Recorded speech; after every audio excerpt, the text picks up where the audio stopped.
Hey guys and welcome back to my channel. This is part 5 of What If Naruto Was in Senran Kagura. Before we begin, don't forget to like, share and subscribe, and also go and support the author, link in description. Spill it, Naruto. What the hell happened in there? After Ikaruga notified the police of a gang hideout within the area, they witnessed Naruto leaving the collapsing basement. The trip back to Hanzo Academy was the most awkward and tense experience that the young team of shinobi have faced. Hibari sat huddled close to Yagyu, the younger girl still shaken by the madness that occurred. Ikaruga watched him like a hawk from her position by the entrance of the room. Asuka actually ran off to notify Korea of their messy mission and the two boys they captured. Katsuragi on the other hand appointed herself as interrogator. Earth to Naruto. The busty blonde snapped her fingers in front of his face. He wasn't even talking with Kurama currently, he just felt tired. Naruto didn't bother retrieving the powered-off phone from his pocket. I hear you. He ran a hand through his hair while making a mental note that he needed a shower. A very thorough shower. You made copies of yourself, used an insanely strong blue ball thing and had that red energy coming off of you. Why didn't you tell us about this before? Katsuragi was somewhat of an expert at hiding her true emotions, she had to be. If she wasn't, the abandonment from her parents would ensure her days would be ruined. With Naruto, she felt a real connection, one that she only felt with Ikaruga at times. That's the sole reason why this bothered her. When she was around him, she disregarded the teachings about getting too attached to others as a shinobi. There was something about his warm presence that drew her in. You all know about my heritage. He played into the lie again. These techniques are something only I'm capable of. I use my energy differently from you shinobi. The red energy is something I borrow from the creature I can summon. The explanation was filled with muddled truths. He didn't reveal anything in full, but he tried explaining some things. That energy was scary. I don't want to meet that creature. Hibari's whisper was picked up by everyone in the room. Originally, Hibari was excited to meet the summon. Naruto lacked the willpower to vehemently defend his partner right now, though he did look in Hibari's direction. I'm sorry about that. When I get angry, that energy leaks out and it actually helps me a lot. I know it looked scary, but I had to make sure that he died. His face scrunched up in downright disgust for the rogue shinobi. Who was he to you? Surprisingly, the question came from Yagyu. Naruto struggled to come to terms with revealing any true information about himself. After a minute of silence, he decided to be honest. He killed my mother. For some reason he refrained from referring to her with the more affectionate, Ka-chan, that he'd scream at her in the past. The Hanzo girls gave him looks of sympathy despite their uneasy feelings. Each one had their own share of struggles and understood how that must have affected Naruto. Katsuragi looked conflicted on pursuing a topic involving family. She was the previous leader of that gang. Ikaruga easily deduced that from Hotaru's many taunts. Naruto nodded at the third-year shinobi, not surprised that Ikaruga picked up on that. She was. When she led her gang they were completely different. His fists clenched as he remembered the disgusting threat that one nameless gang member made towards the Hanzo girls. Hinata would never allow that to slide. This wasn't the first time you encountered that man either. Ikaruga nailed that fact as well. I'm the one that took his eye. The night he killed her, I had some issues and couldn't finish him off. Naruto admitted. He realized what he was doing. Opening up to these girls. They weren't his heavyho group. It would come back to bite him in the ass. I see. Despite the way you went about it, we would have had to eliminate any evil shinobi that appeared. Although, capturing him could have been beneficial. Naruto stared at Ikaruga blankly for a few seconds. Those two we did capture. They mentioned visiting a snake girl or something. Yagyu chimed in from her position next to Hibari. Katsuragi chewed on her lip as that question finally popped up. She did wonder who Hubby-chan was as well. However, she felt like it was not appropriate to ask him right now. She was concerned about how he truly felt. Naruto didn't respond to Yagyu and none of the Hanzo girls wanted to push that topic in particular. The proverbial dam broke for Katsuragi as she forced her way into his personal space. Worry filled her face as she stared into his tired eyes. Are you alright? This was the question she should have asked from the start. His abilities and insane power aside, she wanted to know if her friend was okay. He admitted that it didn't feel good to have his revenge and she was concerned. Don't worry about me. His fast answer didn't sit well with her. Katsuragi shook her head disapprovingly. I am worried. I admit. I was terrified. That energy felt like it was choking me. Katsuragi saw the regret forming on his face and tried to correct that. But I still knew that you would never attack us. You did that to protect us from him, right? If he got a couple of lucky hits in on you, I doubt any of us would have been a match for him. She was usually confident in her abilities. Then she witnessed Hotaru's illusion abilities working on Naruto and realized she needed to train more. A lot more. I honestly think it would be best if I wasn't on your team. He realized that went against his heavyho mission. The betrayed look on Katsuragi's face struck a chord in him. The other girls remained quiet, they were conflicted on what to feel right now. Before Katsuragi could argue, a shout came from the doorway. No way. Absolutely not. Asuka stood in the entrance, glaring at Naruto. Asuka, Naruto called out to her before she stomped her foot. If it weren't for the context of the situation, it would be a cute gesture, childish, but cute. No, you don't get to leave because of this. Naruto-kun, what you did was super scary and I've never seen anything like it before. Asuka shook her head fiercely. It doesn't matter. You did that to make sure Hotaru didn't get away, you did that for your mother. You did that to protect us. You think I'm going to let my teammate leave because of that? Asuka didn't mention that she was listening from outside the room for a couple of minutes. Naruto looked like he saw a ghost as she yelled at him. Something about Asuka reminded him of someone. He couldn't put his finger on it, but her demeanor, her words and personality. It felt familiar. Kurama stirred as it realized what Naruto could not. The girl's personality shared a striking resemblance to his own. I'm sure nobody wants you to leave because of this. My grandpa likes you and he's never interacts with shinobi our age. Besides all that, you're our friend. Right, girls? Asuka encouraged her teammates to speak up. Hibari looked down at her lap in silent contemplation. She already felt weak and being scared of Naruto would only reinforce that weakness. That feeling may not go away for some time, but she needed to be strong. She couldn't just be a distraction for the rest of her life. Yes, Naruto-kun is our friend. The shy smile sent his way showed that some of her fear was alleviated. It was perfectly understandable for a first-year shinobi to be on edge around him. Anybody that would allow a power like that to come out to protect others and avenge a family member is alright by me. Yagayu wasn't quite sure on the whole friendship thing. Bonds like that were not exactly encouraged and she still didn't trust him fully. That didn't mean she planned on kicking him off their team. Family was important to her and she was sure she would have done the same thing if she were in his position. You are an extremely talented shinobi, although you need to work on your poor grades. You will not be leaving our team. That is simply foolish. Ikaruga was still brimming with questions for him as well. She would get her answers. Katsune? Asuka asked the unusually silent girl. Naruto tensed his body and rose his forearm to block a powerful kick. He looked to his attacker and saw her wipe away at her watery eyes roughly before realizing her kick was ineffective. You would really leave because of that? I agree with Asuka. I'd never allow it, you dumbass. Katsuragi tried getting into his personal space again before Naruto held out an arm to stop her.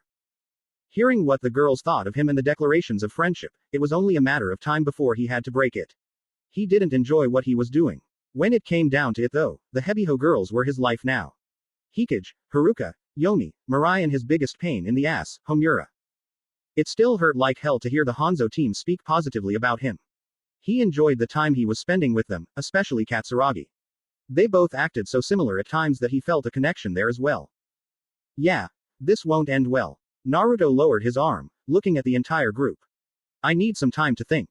His dismissal of their friendship sent a new wave of betrayal through Katsuragi. Asuka was about to shout at him again before he walked to the entrance of the room and stood in front of her. I'll be back after the weekend, okay?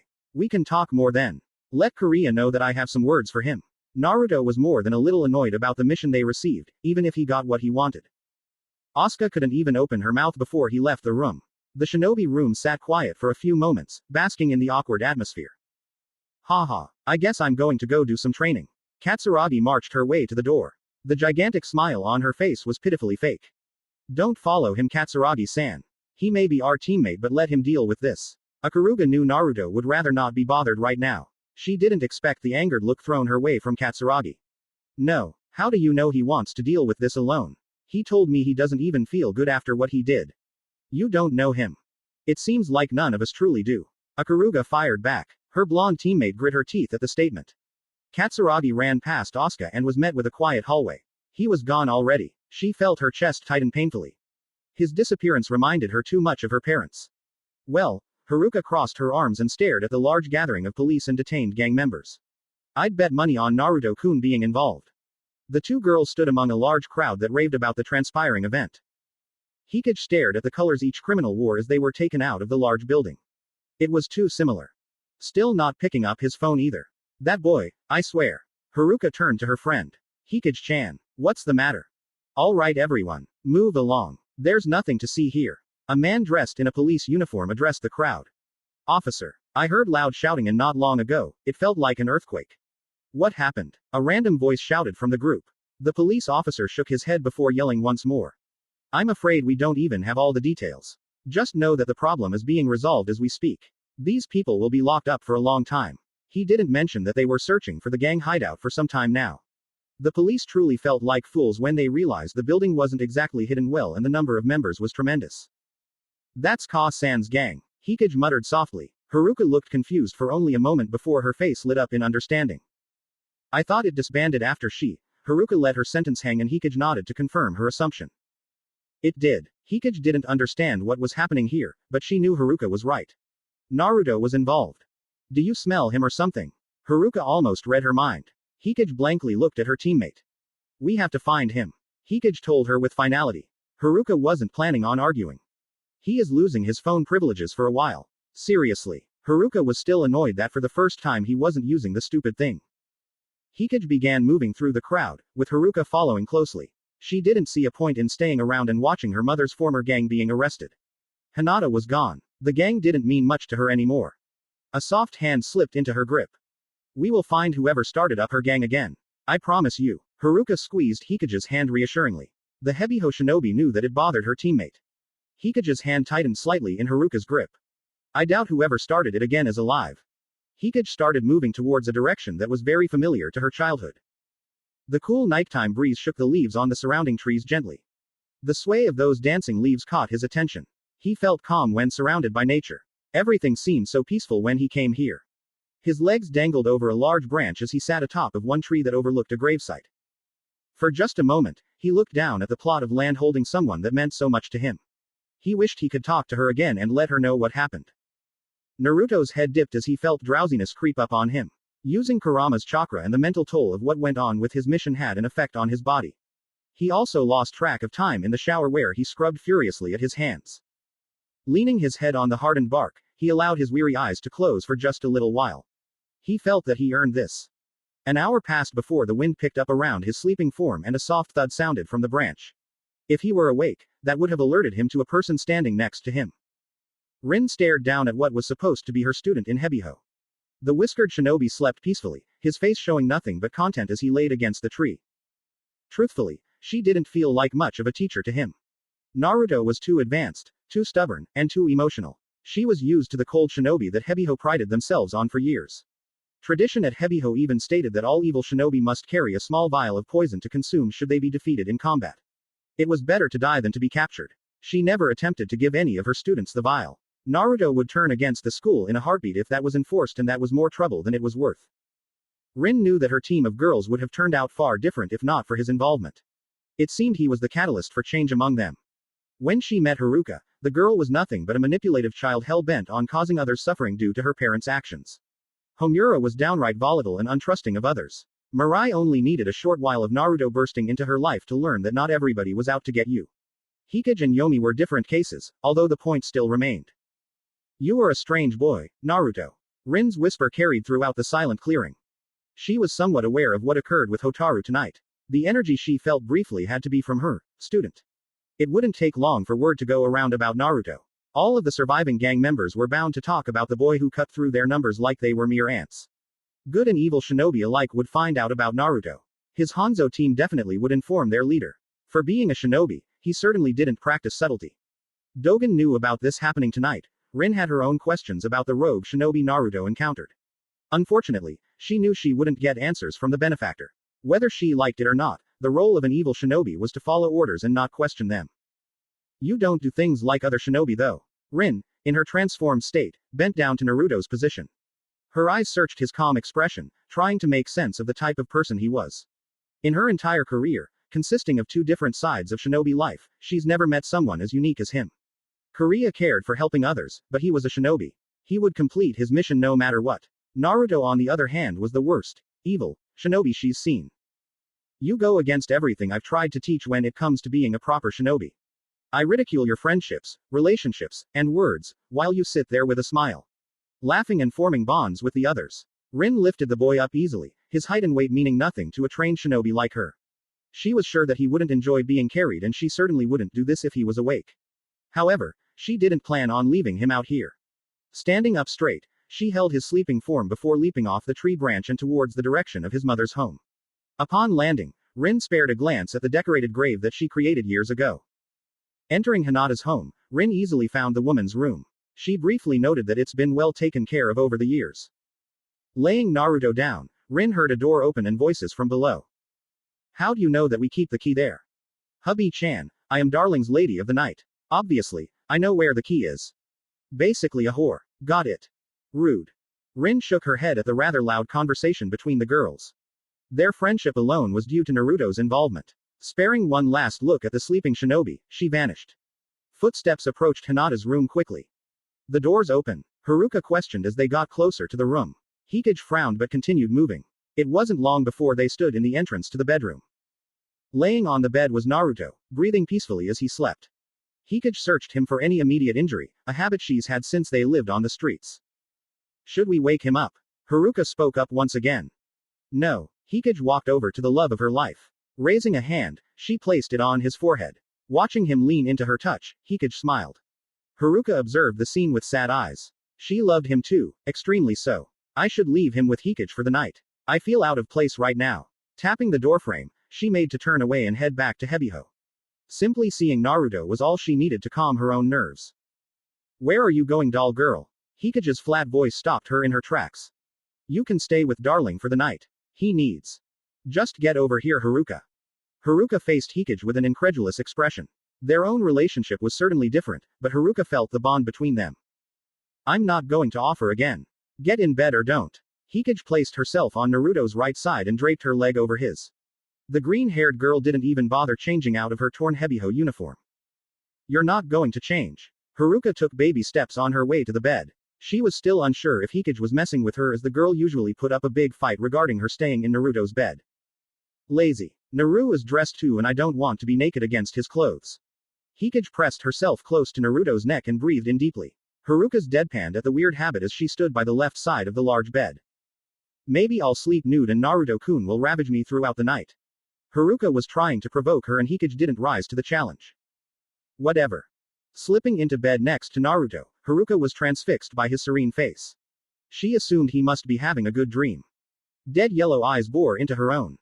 Can I help you, Hikage-chan? Go to sleep. You're hogging him all to yourself by smelling him. By law you are trespassing in my home right now. I was invited here. You literally called yourself a whore when we found the key. Not literally, you dumb snake. Naruto moved in his sleep. His arms spread out and smacked both of the girls in their face. Truce. Haruka called out as she rubbed her aching nose. Truce. Hikage relented and practically coiled around Naruto's arm to prevent him from doing that again.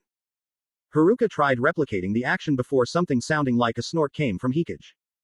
Pardon me. What a pathetic form you have. Hikage had to criticize her. We just agreed on a truce. Haruka whispered back harshly. A leg kicked her lightly, making Haruka jump in bed. Told you. Your form is off. Sleep did not come easy for Haruka. Sunlight managed to hit Naruto directly in the face as a bright Saturday morning started for him. The irritating sensation made him attempt to raise his hands to rub at his distorted vision. Blinking, he did his best to shake off his drowsiness upon noticing that his arms wouldn't move. His nose also picked up two very distinct smells. Two shampoos he recognized immediately. The grinding on his left side and the tight grip on his right was enough for him to understand his predicament. How did I get in bed? Hinata's bed. Naruto realized the layout of the room was not his shared one with Hikage. More darling. Give me more. Haruka's sleepy words told Naruto that she was having a very interesting dream, as usual. The grinding on his left leg soon sped up and Naruto decided to put an end to things before they got out of hand. Haruka's eyes shot open and she let out a rather loud moan. She locked gazes with a drowsy Naruto. You smacked my butt. You moaned really loudly. Haruka smirked, the expression downright sexual with her messy morning appearance. Leaning up to his face, she began to whisper sensually. Maybe I want you to do it harder. Doll girl, your breath probably stinks. Get out of his face. The moment was destroyed by Hikage, who kept her hold on Naruto's arm. Hikage, if you keep disrespecting me, I will turn you into a puppet. Scary.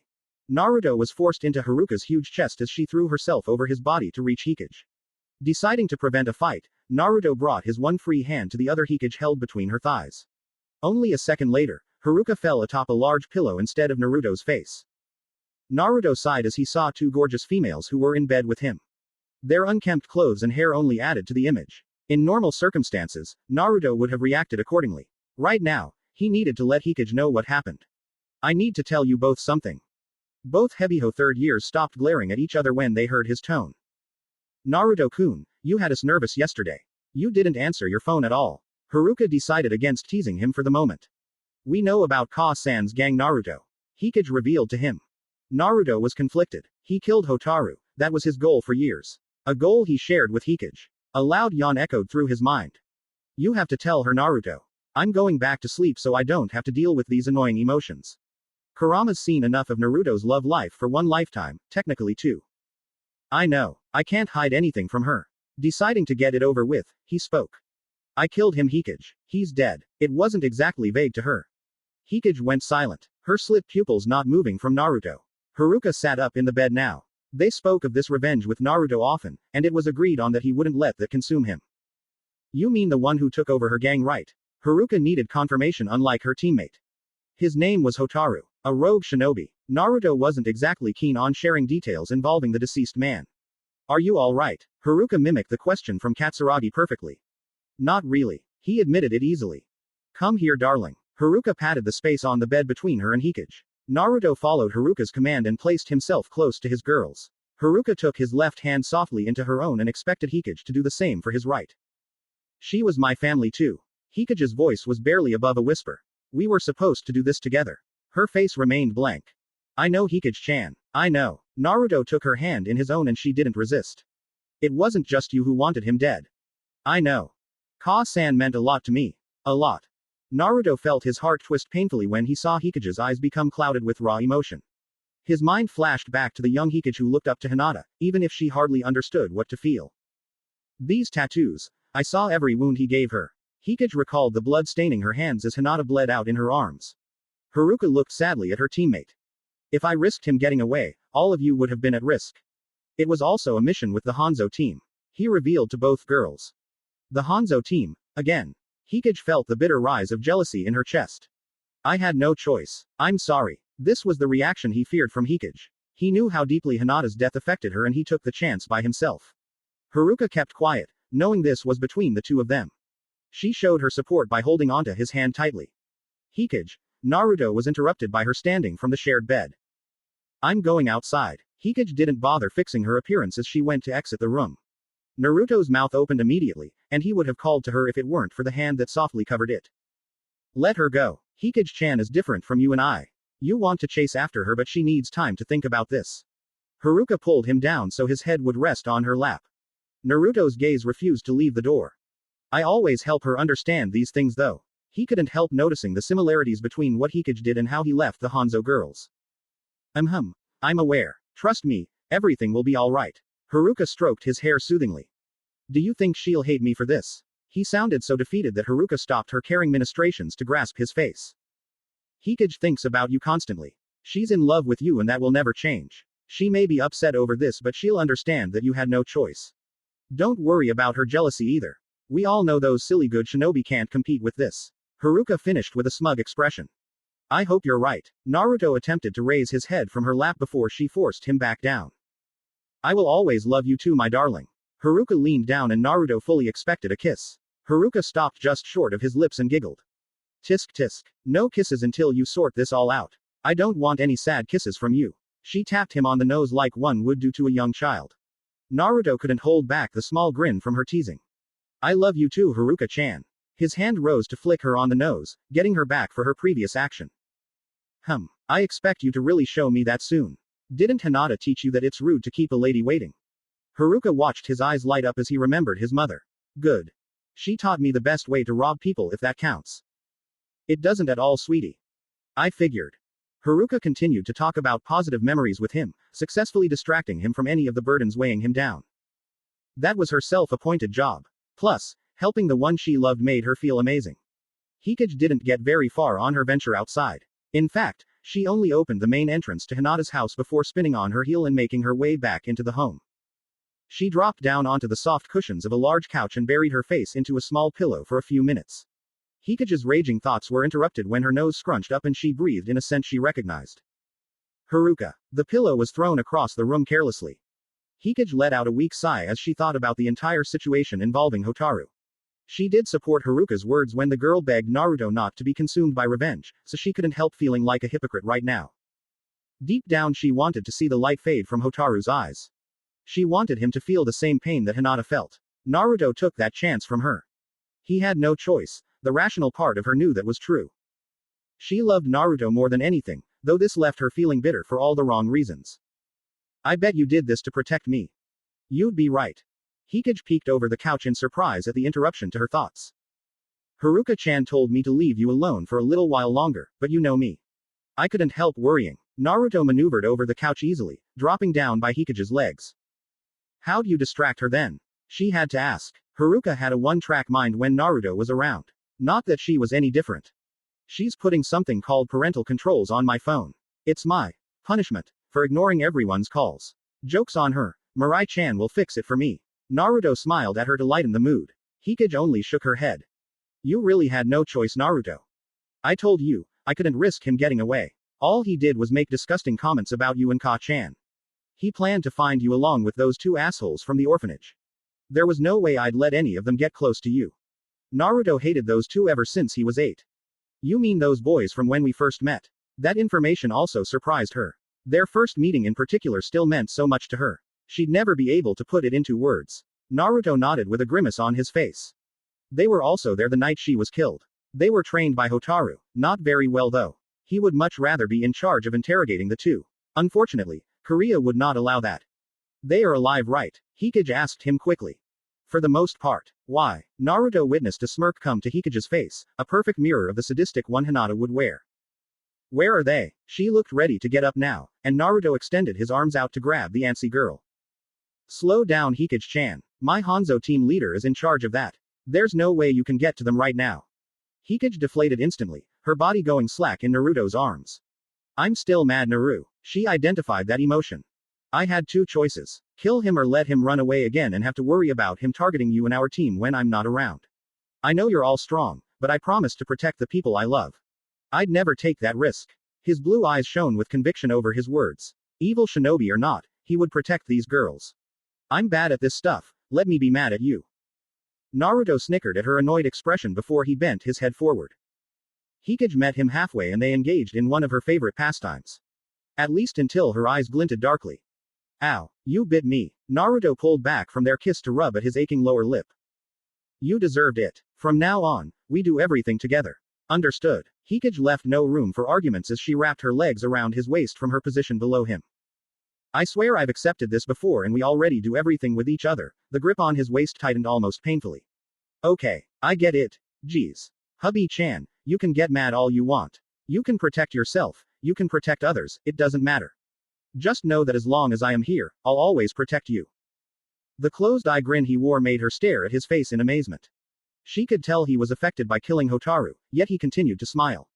Hikage struggled to come up with a response. The way Naruto made her feel safe was unrivaled. I don't care what happens. You're not leaving. Never. Hikage pulled him to her for another kiss. She was referring to his true home, although Naruto didn't catch it. They kept up their lip lock until Naruto grunted into the kiss. A familiar chest pressed against the back of his head and a weight descended on top of him. This pushed his own weight onto Hikage, who was already glaring daggers at the intruder for interrupting them. Oh, you two are so sweet. Now that the sad stuff is over, where are my happy kisses? Haruka smiled evilly at Hikage from above. Haruka-chan, you're going to make me crush her. Naruto was sandwiched between two sets of breasts now. She'll live. Hikage-chan is a big girl. Haruka continued to provoke her fellow third year. Naruto felt movement by his waist and he really hoped Hikage wasn't about to do anything drastic now. Shinobi tension. Hikage transformed in a flash, leaving Naruto shocked for one reason. Where the hell did she keep that scroll? It wasn't in her shirt. Hikage looked defiantly at Haruka. We are going outside. Now. Winner gets a date with darling. Deal. You're on. Wait just a second. Naruto couldn't finish as the room lit up. Haruka transformed as well. Tapping her fingers nervously against a countertop, Asuka waited for her grandfather to re-emerge from the kitchen. Her eyes struggled to remain open as she hardly slept the night before. The image of Naruto covered in that red energy and the brutality he showed remained at the forefront of her mind. You don't look too great, Asuka-chan. Her grandfather commented as he stood in front her. A steaming cup of tea was soon placed before her. I couldn't sleep. She reached for the tea absent-mindedly. The hot temperature didn't seem to bother her. Was the mission a success? Hanzo questioned her as he took a seat next to her. Yes. But, Asuka struggled to speak for a second and Hanzo placed a hand on her shoulder. This has something to do with that disappointing boy on your team, doesn't it? I mean seriously, how can he not decide between life or hometown? Hanzo shook his head ruefully. Please be serious for once. Asuka pleaded with her grandfather. Hanzo relented and rose his hands to surrender. I already heard from Korea late last night. It seems that anonymous tip the academy received wasn't in good faith. Hanzo truly wondered if the academy made a mistake. There was always the chance that someone was corrupt enough to take information from unsavory sources. We all fought a bunch of these gang members before discovering the leader. Asuka began to explain to her legendary relative. He was a renegade evil shinobi who abandoned whatever organization he was with in the past. Naruto knew him. She gripped the porcelain cup tighter. It didn't end well, I'm assuming. Hanzo observed his granddaughter's reaction. No, Naruto killed him. Brutally. Her face displayed how conflicted she was about it. As a second year at Hanzo Academy, she didn't experience any high-profile missions that involved assassination or anything close to it. I'm not surprised. He told me he wanted revenge, you know. That gang must have meant a lot to him. At her grandfather's words, Asuka shook her head sadly and continued staring at the steaming liquid. That man killed his mother. He also threatened someone close to him. I didn't recognize the name. But that doesn't matter. Asuka withheld telling her grandfather how her team was also threatened. Hotaru was gone. He couldn't harm them. It's the first time you've been exposed to something like that. I'm sorry you had to witness it. But this is the true nature of shinobi. Not everything is as pretty as some good shinobi make it out to be. Imparting some of his age-old wisdom, Hanzo was glad she listened to him. I know. She hung her head and briefly wondered if she was cut out for the lifestyle. Would she end up killing people the same way if revenge clouded her mind? Did he hurt any of you? Hanzo questioned her seriously. The rogue. No. She turned to him with confusion swimming in her eyes. Naruto. Did Naruto hurt you? Asuka almost jumped out of her seat now. No. Naruto-kun would never. He promised us that he'd protect us. She defended her teammate. Sure, she was very scared by the display, but she never feared that he'd turn on her. He could always break that promise, Asuka. Hanzo watched her nose crinkle, something she's done since she was young, and showed how she was getting upset. No way. He's my teammate. Naruto-kun is a really good guy. Hanzo smiled at her naive nature. He is. Hanzo paused to collect his thoughts. He's got a lot on his plate though. What would you do if he betrayed that trust you're putting in him? The retired shinobi wanted to know how his granddaughter would handle Naruto's true position as an evil shinobi. Asuka stared at her grandfather with a frown. It was almost like he knew something and refused to share. Nonetheless, she gave an answer. Or at least attempted to. I don't know. She truly had no idea how she'd react. Besides, this was all hypothetical, right? Naruto was a good shinobi just like her. Haha. It was just a little question, Asuka-chan. Don't think into it too much. Laughing it off, Hanzo stood and stretched his aged body. That's not very funny. She dryly criticized his poor attempt at humor. Asuka-chan, one more thing. Hanzo eyed her as she sipped her cooling tea. Nothing perverted, I hope, she warned him with a cute glare. Hanzo smiled, amused at her behavior. No, I want you to step up your training. I don't want to push you too hard, but your grandmother will nag me to death if I let you slack off. Asuka giggled at his fear. Although, she did understand where he was coming from. Her grandmother was especially vicious when it came to her outlook on shinobi and their lives. You got it. I'm going to be training with Katsune and Ikaruga-chan today. Very good. Maybe now Sayuri will stop threatening me with a fate worse than death. What I mean is. No, I'm leaving now. Thanks for the tea. Asuka stood abruptly. She did not want to hear anything about her grandparents. Her lack of sleep was easily forgotten. Hanzo chuckled as he watched her leave in a hurry. He was sure she would be alright. Despite her soft and cute appearance, he knew she had more than enough willpower to put up with the shinobi lifestyle. It was up to her to find her own path. He would help along the way, but he wanted her to grow through her own struggles. Who knows, maybe she'll help bridge the gap between good and evil shinobi. Just like Naruto. Hanzo never expected his retirement to be filled with such intrigue. It's a shame his wife would probably kill him if she found out that he allowed an evil shinobi to be that close to their granddaughter. Haruka hid a smile behind her hand as she sat with Naruto and Hikage in a small park near the shopping district. The little brawl they had held the stipulation that the winner gets a date for the day. It ended in a draw. Ah, the things I do for you, Hikage, Haruka thought with no real malice. By rights, she should have won the fight they had. Hikage was off her game, distracted by the news Naruto revealed to her. It would have taken little effort to make Hikage submit in her distracted state. Haruka threw the fight at the very end and declared it to be a draw. The snake-eyed girl was rightfully suspicious, but she wouldn't turn down a chance to be with Naruto. They both needed this. Leaning against Naruto, she was happy that she was able to distract them. It was clear to Haruka that she changed. During their first year at Hebiho, she would have had no problem with defeating Hikage while she was distracted. After everything that happened between them and their strange relationship, Haruka took any chance to help the girl she's grown close to. Haruka. Haruka perked up at Hikage's voice. What do you need, Hikage-chan? You were staring at me. Stop. Hubby-chan, no arguing on our date, remember? Naruto reminded her, and Hikage quirked an eyebrow at him. Blame her. If she's not trying to grab you, she's staring at me. Maybe I love you too, Hikage-chan. Haruka commented and shot her big smile. Naruto laughed at seeing Hikage's glare. Wrapping both of his arms around the girls, he pulled them closer. Just admit you care about each other already. Naruto teased them. Never. Hikage didn't hesitate. Haruka continued to smile.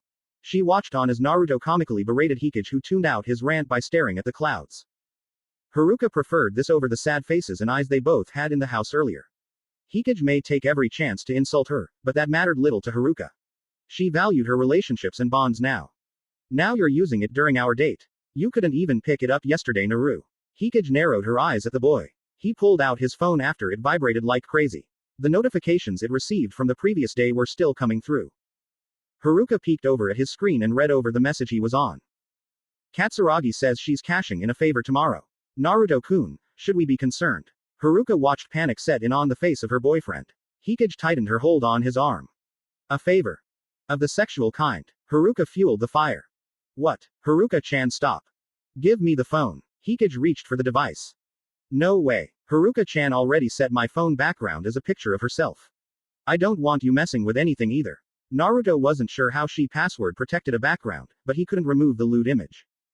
Haruka couldn't resist the laughter that spilled out of her.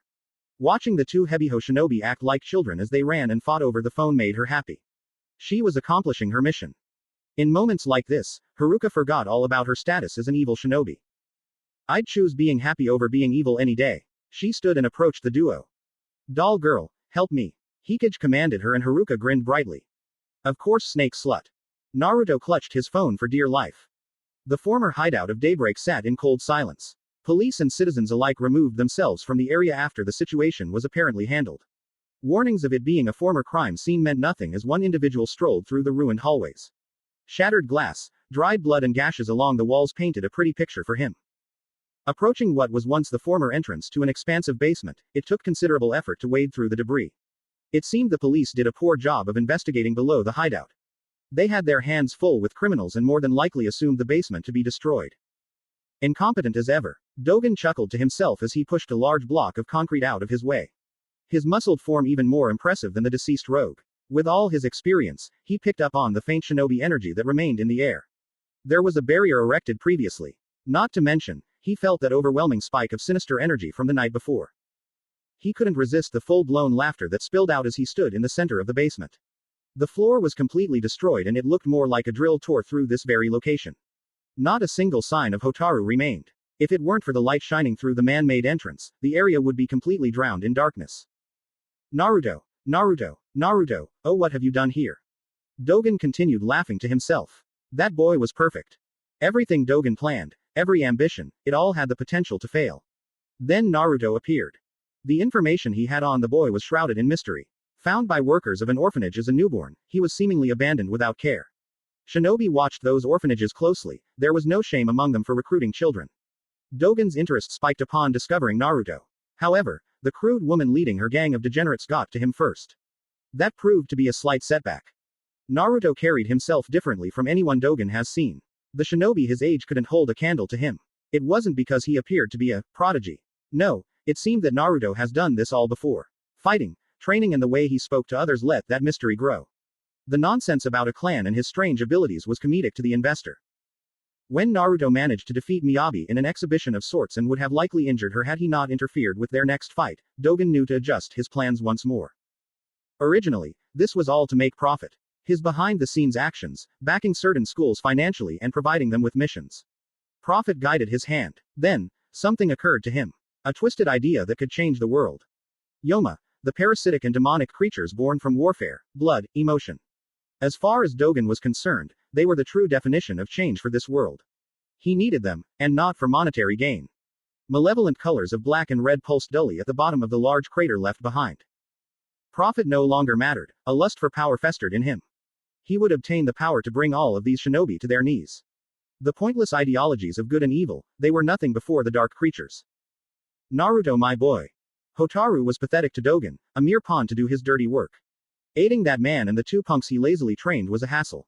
However, perhaps he owed a great deal of gratitude to the rogue shinobi. The emotions he caused to run rampart from Naruto and the pure hatred that existed in the boy's heart gave birth to something much more important than simple revenge. They taught shinobi to discard emotions for a reason. An almost quiet mule rang out from below the collapsed area. Far different from what he knew was festering beneath Hebiho. Consequences of this be damned, Dogen felt like the luckiest man on earth. It seems you've given me the keys to the kingdom. His eyes never left the sight of a freshly born Yoma. Whatcha doin'? Naruto put a large math textbook down when a familiar voice called out to him. Raising his eyes from the dreadful equations a Karuga made him stare at, Naruto deadpanned at his new view. Katsuragi smiled brightly from her position above him. He was seated at a large desk in their shinobi room and she decided to save him from their shared hell. Schoolwork. I can see everything, ya know. Naruto commented, and it took Katsuragi a second to realize what he was referring to. Her face flushed slightly before she lowered her raised leg from the desk.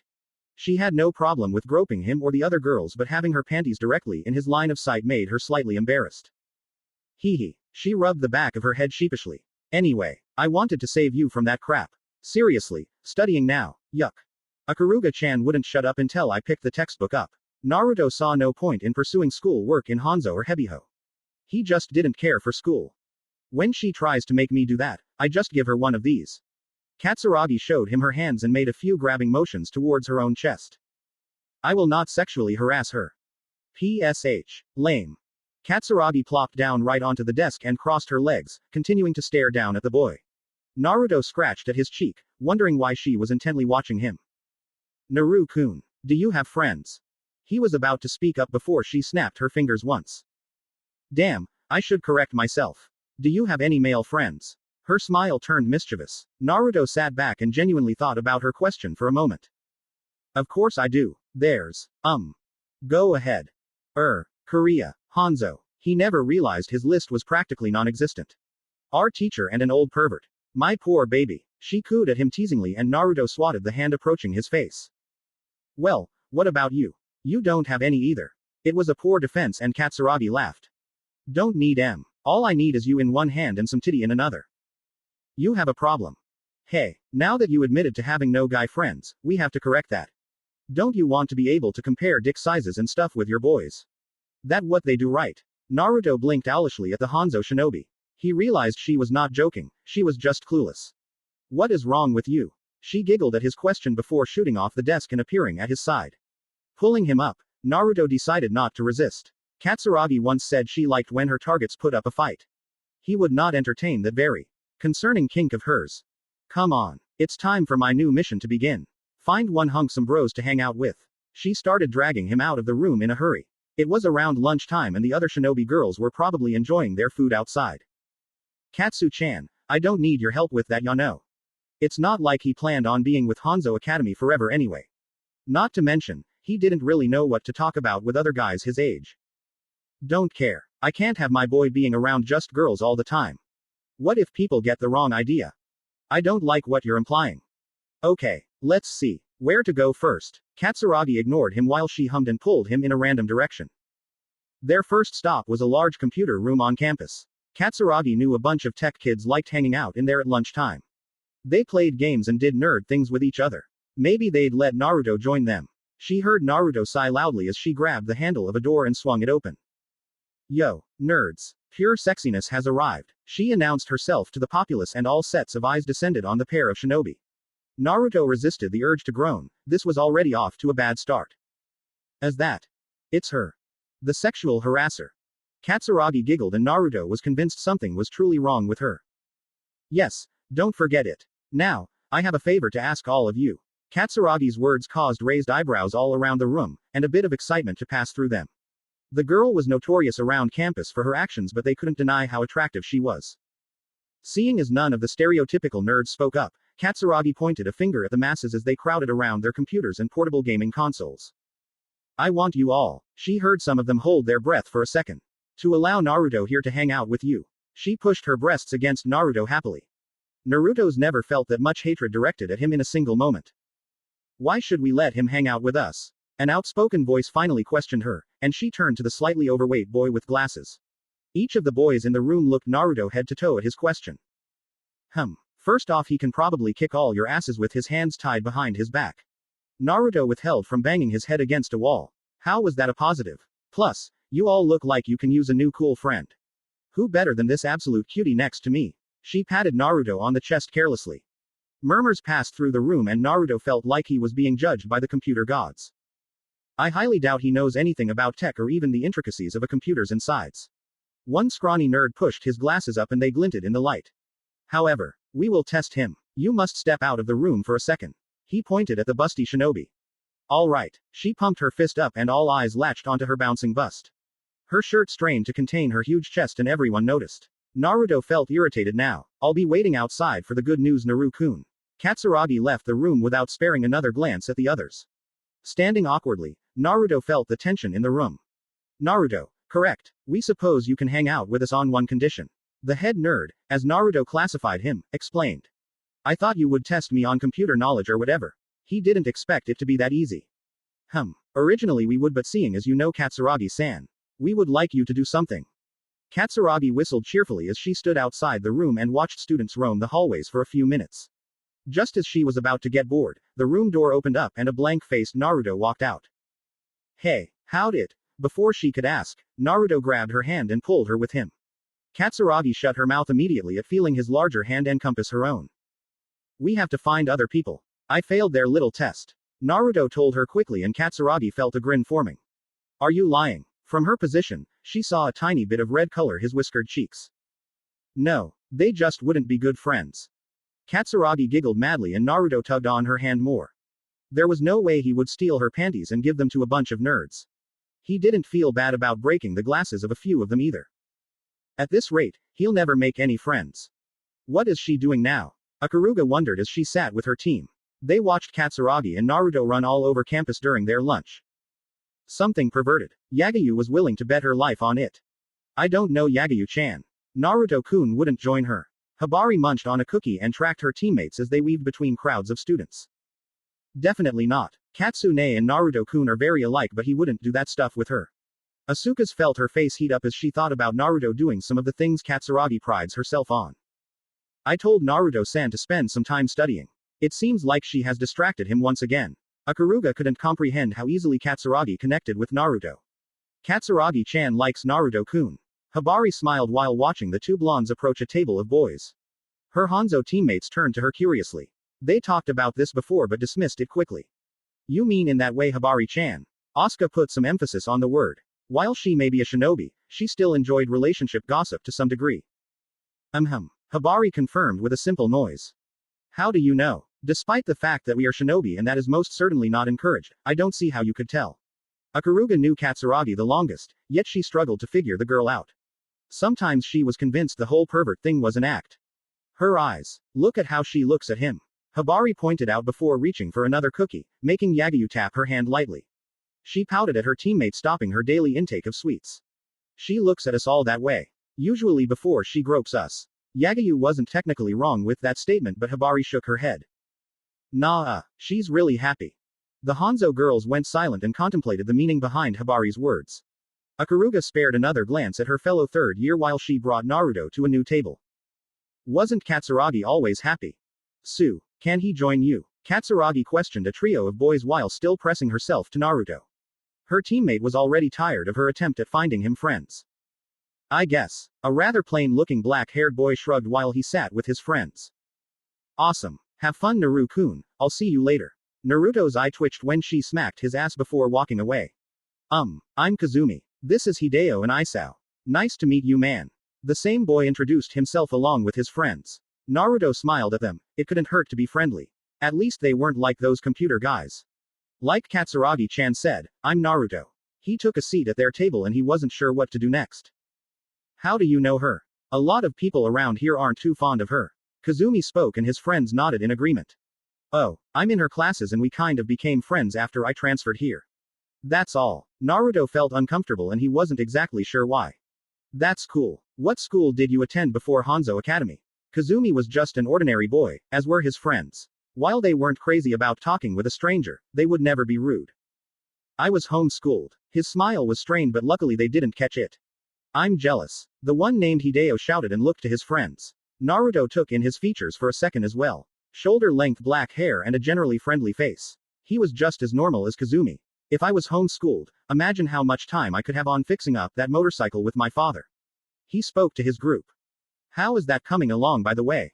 Kazumi seemed equally as excited as his friend when talking about the vehicle. It's actually going great. Eventually I'll be able to take that bad boy out. Hideo grinned at the thought and his friends followed suit. If I was homeschooled, I'd be able to focus a lot more time on baseball. Though I would probably try to get out of doing my schoolwork. The last of the trio spoke up. Isao actually appeared somewhat different than his friends. He had brown hair that was cut short and Naruto could tell he kept himself in shape. Probably because he enjoyed sports. Hey, are we still on for next weekend? Remember, my dad got us tickets to the game. Kazumi questioned his friends. You know it. Of course, bro. Naruto tapped his foot against the ground quietly. He really felt out of place here. These guys were just normal. Completely normal. They didn't know anything about shinobi life, and it was all for the better. They could enjoy their time hanging out and building normal bonds without fear of breaking them. What about you, Naruto? Do you like baseball? Isao asked him with a friendly smile. Yeah, love it. He wasn't sure why he lied. Maybe he wanted to fit in. Nice. Hey, how's about next time we get tickets, we bring you along then? Isao practically disregarded the fact that they just met because he was a fellow lover of the sport.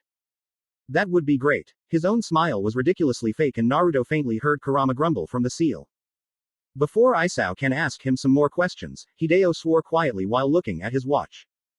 Lunch is about to end. Damn. Back to class. His friends groaned at the pain of having to finish another school day. For Naruto, after lunch was strictly shinobi training. It was something else he couldn't relate to. Naruto, you seem like a chill guy. We usually come here for lunch, so don't hesitate to come sit with us. Kazumi picked up on how tense Naruto appeared. He knew it must be hard to meet new people like that. Kazumi wondered how someone like Naruto could get along with that weirdo Katsuragi. Definitely. Thanks, Yano. This was the first time he's spoken with individuals who were the definition of the word normal and he wasn't sure how to react. They all gave him a friendly wave before splitting up and moving towards their respective classes. Naruto remained at the table and released a sigh. Meh, you don't need these wimps. You have me as a friend. Kurama noticed the emotions of its host. Even in a different world, Naruto struggled with being ordinary. Great. I'll add you to the list next to a good shinobi that hates me and an old man that stares at his granddaughter's boobs. I better be number one on the list. Katsuragi stretched her aching body after an intense spar with her fellow third year. The class representative appeared to be distracted during their fight, but that didn't stop Ikaruga from tossing her around. Those thin arms have a lot of power behind them. Katsuragi admired her teammate's body for a minute before looking away. Her face lit up when she saw Naruto approach the training room with Asuka right on his heels. That was his usual sparring partner whenever Korea assigned them to train with each other. Asuka's outfit was torn and ripped from whatever training went down, while Naruto looked perfectly fine. I almost got you with that last attack, Naruto-kun. The granddaughter of Hanzo cutely pouted at him. Naruto laughed and ruffled her hair like a child. I don't know, Asuka-chan, you're still a little clumsy. I'm not. Katsuragi watched her teammate glare at Naruto before dropping it in a fit of giggles. You're weird, Naruto. Katsuragi thought to herself with an odd expression. Feeling a tap on her shoulder, she looked over to Ikaruga. I'm going to shower. I advise you to do the same. Despite her own outfit tears and messy hair, Ikaruga somehow held a sense of modesty. Yeah, maybe I'll come surprise you. She went about her usual routine of threatening to grope her before Ikaruga locked eyes with her again. It's not necessary to act like that all the time, Katsuragi-san. With her piece said, she walked out of the training room after bidding Asuka and Naruto a small goodbye as she passed them. Katsuragi's face struggled to display what she was feeling, especially upon being called out by her friend. Katsune, are you okay? Asuka's voice brought her back to reality and she realized she was staring blankly ahead. Hee. Yeah, sorry, I was distracted by Ikaruga-chan's butt on the way out. Just look at that thing. Katsuragi put her hands on her hips and laughed to herself. Alright, Asuka picked up on the fact that something was suddenly off with her friend. Naruto narrowed his eyes at Katsuragi from his position at Asuka's side. Hey Asuka-chan, you can go get cleaned up. I have to talk with Katsu-chan about something. The nickname he gave her was slipping out easily now. So much for not getting close to these girls. No problem. My back is killing me anyway, and a hot shower sounds really nice. Asuka moaned pitifully as she began to leave her teammates behind. Maybe it's from those things on her chest. You know, you might be right. Oh, Naru-kun, I forgot to ask. How did it go with those guys? Katsuragi noticed him start to space out just like she previously did. Honestly, they aren't bad people. In fact, they are very nice, but Naruto struggled to describe his problem. They are normal. I didn't even know how to talk to them. It was like they lived in two different worlds. Which wasn't entirely false in Naruto's case. Ah, I get it. I'm sorry for forcing you to make friends with random people. Katsuragi's smile died down after hearing him speak. I just wanted you to have some people outside of our little group to talk with. Maybe you were getting bored being around us or something. She was curious as to where he disappeared to on weekends. Sure, they texted occasionally, but it was like he was busy constantly. Or he was purposely avoiding them. I'm not mad about what you did. I realized I need to really get used to talking to people that aren't shinobi. The company he kept at Hebiho were far from normal as well. Believe me, I'm not bored of you girls. He heard Kurama snort and comment something about his mission. That's great because I really. Katsuragi shut her mouth in a snap. Naruto furrowed his brow in confusion when she shook her head and gave him a big smile. Almost too big. Of course you aren't bored. You're lucky you get to hang around all this during the week. She ran her hands up and down her curvy form. Well, you smell like sweat right now. Am I really lucky? While he was confused about her change in behavior, he took the opportunity to mess with her. Katsuragi sputtered indignantly at him, trying to deny the fact that she smelled. Seeing Naruto begin to laugh, she felt her face heat up and she decided to get some payback. Sliding up to him, she pressed her body against his and ran her hand across his chest. Maybe you can come wash my back, Naru-kun. Katsuragi expected a couple normal reactions from him. A half-naked girl rubbing herself against him should cause something to happen. Helping a sweaty girl shower. No thanks. He gave her a closed-eye grin, something that looked so natural on his face. This was his own revenge for dragging him around to random guys all afternoon. Keep making fun of me and I'll kick your ass. She backed away from him and rose her leg threateningly. The nerve of this. Every time you lift your leg like that, I can see everything. She was shocked at his lack of embarrassment. He really was weird. It's my fighting style. Don't mock me. Come on, sweaty Katsu-chan, wanna fight? Naruto ducked down to avoid a kick that sailed over his head. Peeking into the room from the doorway was Asuka and Ikaruga. They watched Katsuragi kick wildly at Naruto as he danced away from each attack. Maybe Hibari-chan was right. Asuka whispered to her teammate. Ikaruga had no experience with topics such as these. However, seeing Katsuragi's blinding smile as she ran at Naruto was more than enough proof. For whatever reason, Ikaruga wasn't sure why that unnerved her. Naruto was their teammate, he wouldn't do anything to hurt them. Right, Naruto-san. We've waited long enough. I'll give your team 1 week. Holding up a single finger, the mountainous form of Dogen spoke to a lone shinobi. Are we retrieving the scroll? Homura hid her conflicted emotions well. She found it odd how Dogen was seated at Ryo's desk. He certainly wasn't the one who was in charge of the school, yet he sat there like he owned it. She hasn't seen Ryo in some time actually. That is the main objective. Your team can choose the method behind obtaining it, that doesn't matter to me. There was something sinister stirring behind his eyes. Please ensure that Naruto-kun chooses the correct side. I know he's been spending more time with those silly girls. Biting her tongue, as to not question how he knew about that, Homura simply nodded. You're all incredibly skilled shinobi, I'd hate to lose any of you so soon. She knew his smile contained a hidden meaning, but she was no fool. Asking for clarification would get her nowhere. Bowing, Homura waited to be dismissed. A stern leave was all she needed before spinning on her heel and exiting the darkened room. Stepping into one of the large hallways of Hebiho, Homura turned her head to the individuals who were waiting outside. So, what's our mission, Homura-chan? Haruka questioned, standing near Hikage. Nowadays, those two were a lot closer.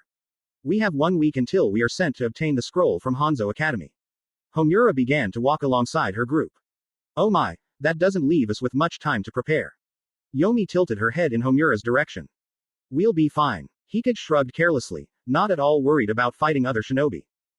I don't know. Mirai frowned while looking down at her feet. Her self-confidence was still not very high. A soft hand patted her on the head, causing her to shyly peek up to see Haruka's smile. You have nothing to worry about. Don't forget, my darling is going to be there too. Nobody will hurt you. Haruka reassured her teammate. That's the problem. Homura grumbled with a frustrated expression. You don't think he'll do anything stupid, right? She aimed that question towards the whole team, but she expected the best answer from Hikage or Haruka. No, Hikage's one-worded response didn't exactly reassure Homura. I mean, he did go out for ramen with this Katsuragi, again. Haruka watched Hikage from the corner of her eye, wanting a good reaction. Maybe he'll leave hubby-chan behind and take this new girl instead. And he wouldn't leave you. Hikage wasted no time in firing back. Of course not. Haruka winked at her teammate. I give him plenty of reasons not to. Whore. Only for Naruto-kun. Yomi jumped into action of playing peacemaker with the two bickering girls. Mirai looked torn at picking a side to help. Homura simply watched from the sidelines now. This was supposed to be the elite team of Hebiho who were set on taking down good shinobi. From their interactions alone, outsiders wouldn't even be able to tell. I hope you make the right choice, bastard. That's wrong. You've chosen wrong, Naru-kun.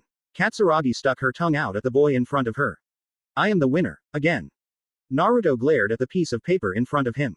Somehow she kept beating him at tic-tac-toe, and he was convinced she was cheating.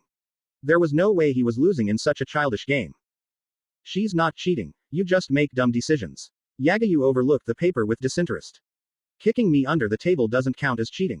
Naruto accused the blonde girl across from him. Nope, it doesn't stop you from using a pencil, and they were just love taps. Or love kicks. Her cheery grin was almost infectious. Naruto-kun, you can have a cookie. Maybe it'll make you feel better. You lost multiple times after all. Hibari shyly offered him a treat.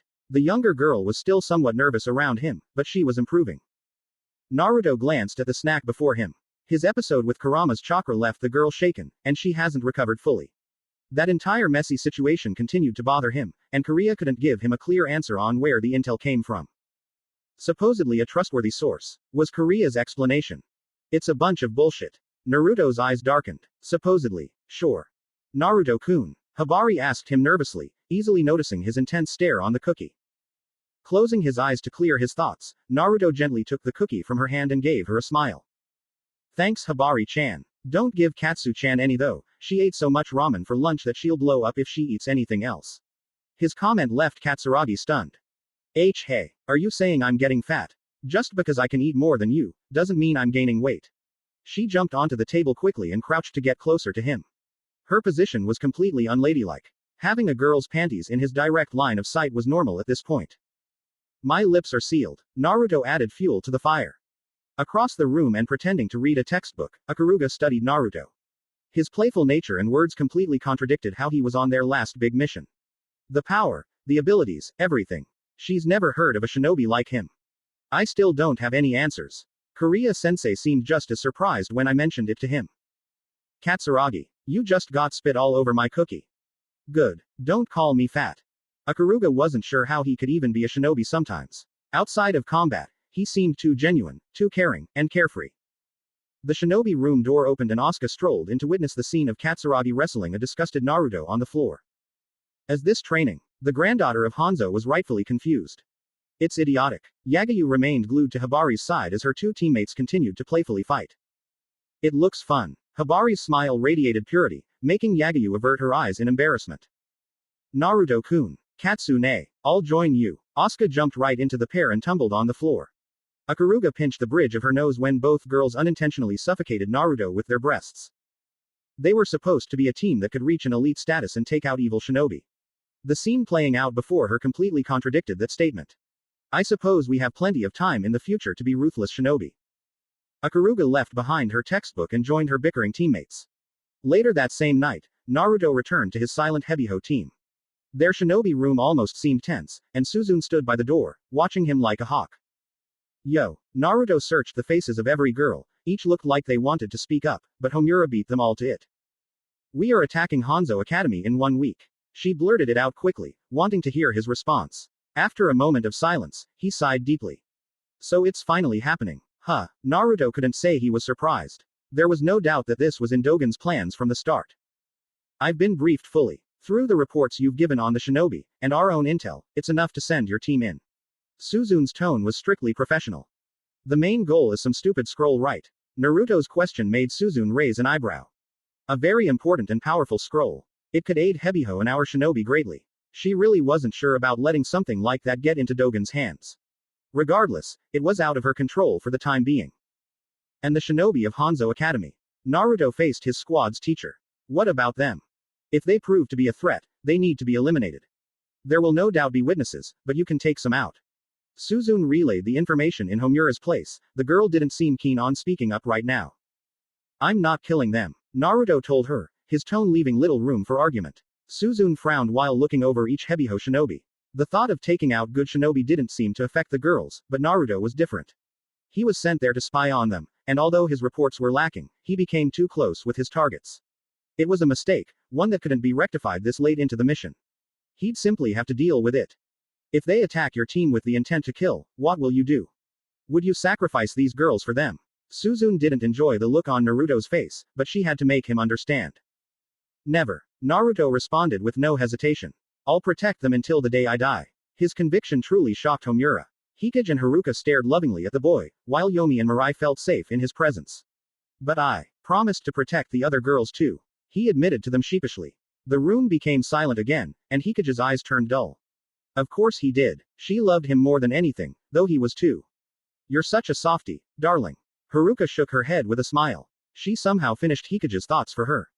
You can't keep every promise you make in life, Naruto. Realistically, the Hanzo team will try to take out any threats to their school. Since you all are evil shinobi, they will try their hardest to kill or capture you. Whether you played nice with them or not, you're going to be betraying them. Suzune spoke only truths to the boy. She came from that side of shinobi, and for all the positives they preached, they could be just as cruel. You don't know them. They aren't like that. Naruto defended the Hanzo team, knowing the girls would never be vicious. And they don't truly know you. You haven't been with them for too long, they could be putting a facade up as well. Suzune made a fair point, and as much as Naruto wanted to refute it, he couldn't fault her for her line of thinking. Naruto, you have people that love you here. Don't forget that. Suzune couldn't believe she was talking about the topic of love in an evil shinobi school. He really caused this. Her words instantly caused the mood in the room to change. I do not love him. Don't just say shit like that. Homura's face was tinted red, pointing an angry finger at Naruto. He's a gigantic idiot. I don't know what Hikage and Haruka see in him. Nobody needs his weak-ass protection anyway. Her wavering voice completely betrayed her statements. Naruto began to laugh, further embarrassing Homura. The other girls joined soon after, laughing together for no real reason. Suzune knew things wouldn't go smoothly. There was no conceivable way that Naruto would follow things fully. I'll let them have this moment though. I have a feeling things are about to get a lot harder for them. Rin's face cracked into a very small smile. Nearing the end of the week, Katsuragi rocked back and forth on a swing with a concentrated expression. She noticed Naruto acting strangely for the past few days now. She wasn't sure about his home life, or those other friends he mentioned, but something was bothering him. Was it something I said? He hasn't been texting me much. Katsuragi chewed on her lip. She stood up at night thinking about her own actions towards Naruto. For years now, she was fully committed to just her shinobi lifestyle and occasionally indulging in her unsavory habit of groping girls. Meeting Naruto, it allowed her to experience something that she thought was a thing of the past. Fun. Simple fun. She enjoyed every second of joking around with him.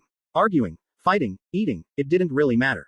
After her parents left her, she put on a smile, laughed proudly, and acted tough. She was anything but that. Nobody knew how much she cried at night, thinking about her family and worrying about her future. The attitude she displayed to the world was not entirely fake, though she exaggerated things. Grabbing other girls was a way for her to flip the mood in certain situations. It was a way to get laughter from some, or disdain from others. That wasn't to say she didn't enjoy the feeling of rubbing some soft. Big. I'm getting off track here. Shaking her head roughly, she focused back on Naruto. The only boy she ever felt like she could connect to. And here I was thinking I only liked girls. Chuckling to herself, she froze when she heard a snort come from behind her. So you don't. Turning her head almost robotically, Katsuragi faced Naruto with wide eyes. Should I let all the girls know that Katsuragi the sexual harasser is no more? Naruto grinned at her flushed cheeks. Shut up, she muttered but couldn't keep her own smile from appearing. He was acting standoffish all week and hearing him like this made her happy. Placing himself on the swing next to her, Naruto sat in silence. He didn't need Kurama's help to know something was bothering Katsuragi.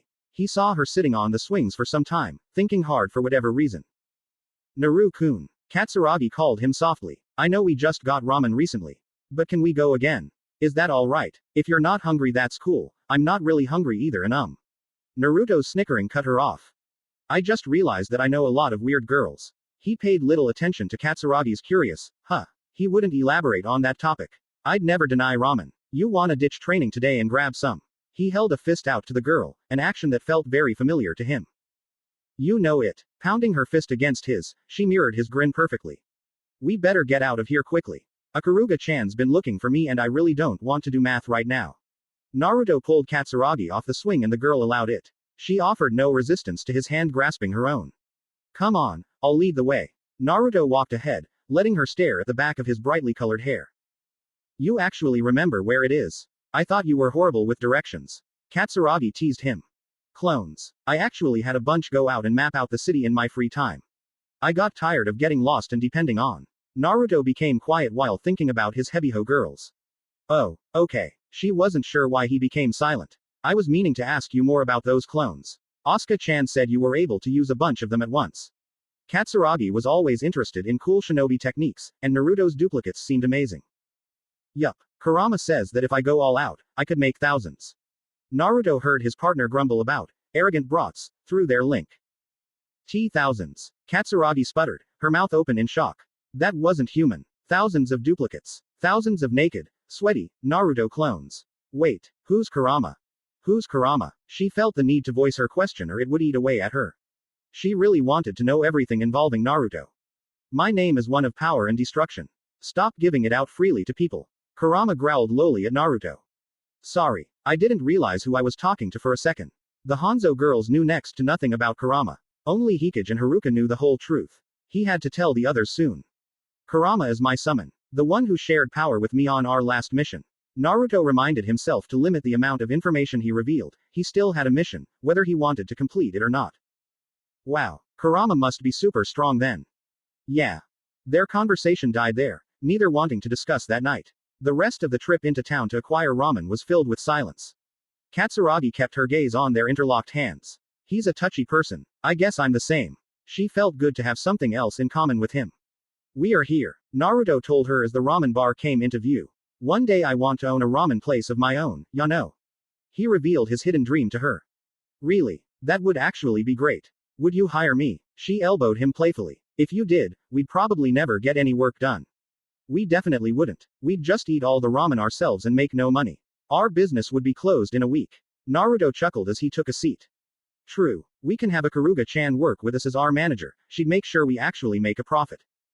You're right. Yagayu-chan could work alongside her. She's super serious all the time too.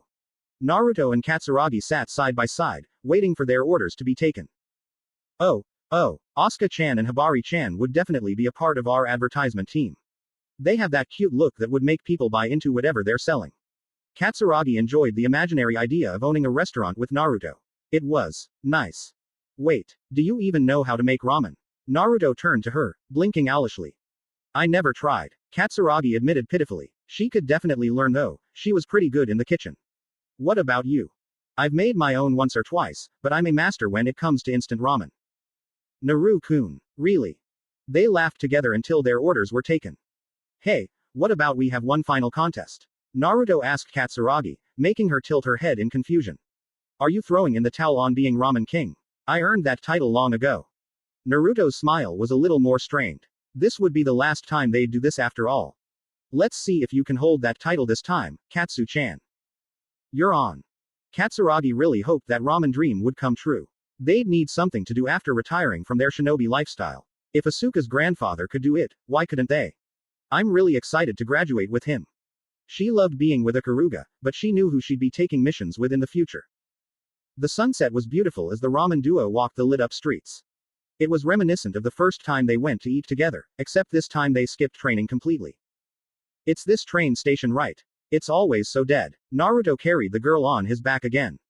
Yeah, I don't exactly live in a populated area. Katsuragi pressed her cheek to his spiky hair. On the bright side, it's nice to have some privacy sometimes, right? Naruto walked up onto the platform where she'd wait for the train. Sometimes it's nice. I told you before, you should totally come visit. We can train or watch a movie or. She trailed off awkwardly. I'd like that. Due to her position on his back, she couldn't see his dejected face. Alright, time to get down. Tapping her thigh, the same way he'd do to the Hebiho girls, he signaled her to release him. Nah, maybe I want to stay like this. Katsuragi pressed herself closer to him, her soft chest squishing against his back. Getting a ride from a hunk. Did I win the lottery? No, but you did win the contest again. Naruto pouted childishly. You already know I'm the undisputed ramen king, Naru-kun. She patted him on the cheek. Don't worry, you can be my queen. It would be perfect if you could turn into a girl or something.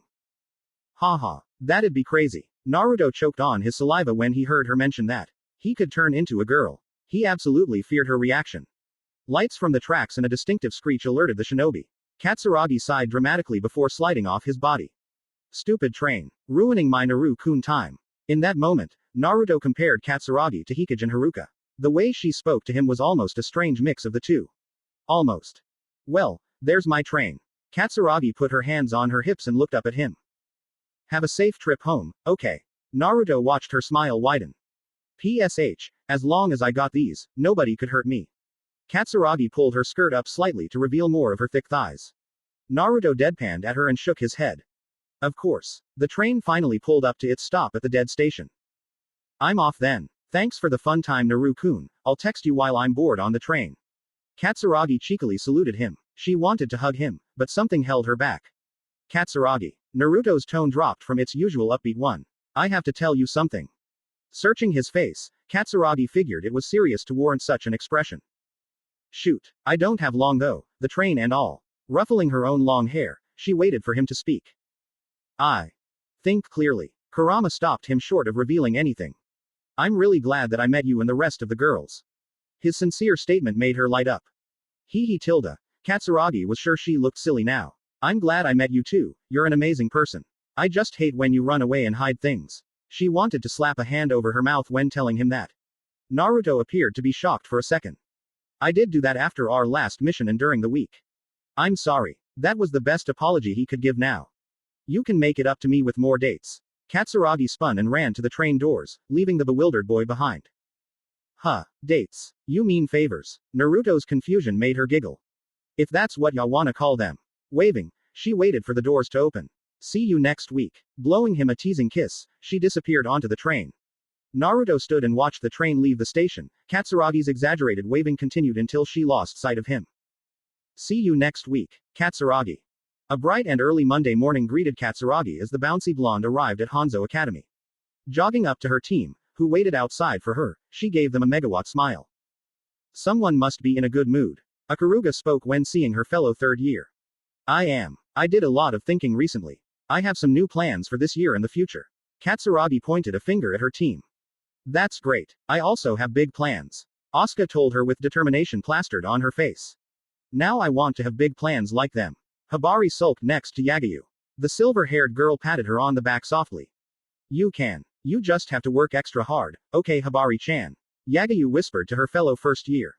Her noise of confrontation made Yagayu smile proudly. Having goals is nice and all, but don't forget to keep up with your schoolwork and training. Katsuragi-san, you deemed it necessary to skip training with Naruto-san last week. Ikaruga channeled her inner class representative and chided the girl. Come on. I finally made him give up on his pointless pursuit of being ramen king. I'd say it was worth skipping training just the one time. Katsuragi defended her actions. Where is Naruto-kun? He's usually never this late. Asuka reached into her bag and checked her phone. No notifications from the boy telling them that he'd be late. That was weird. Maybe he got lost. He does that. Yagayu wasn't sure how someone could get lost so often in their school. He tended to wander the hallways aimlessly.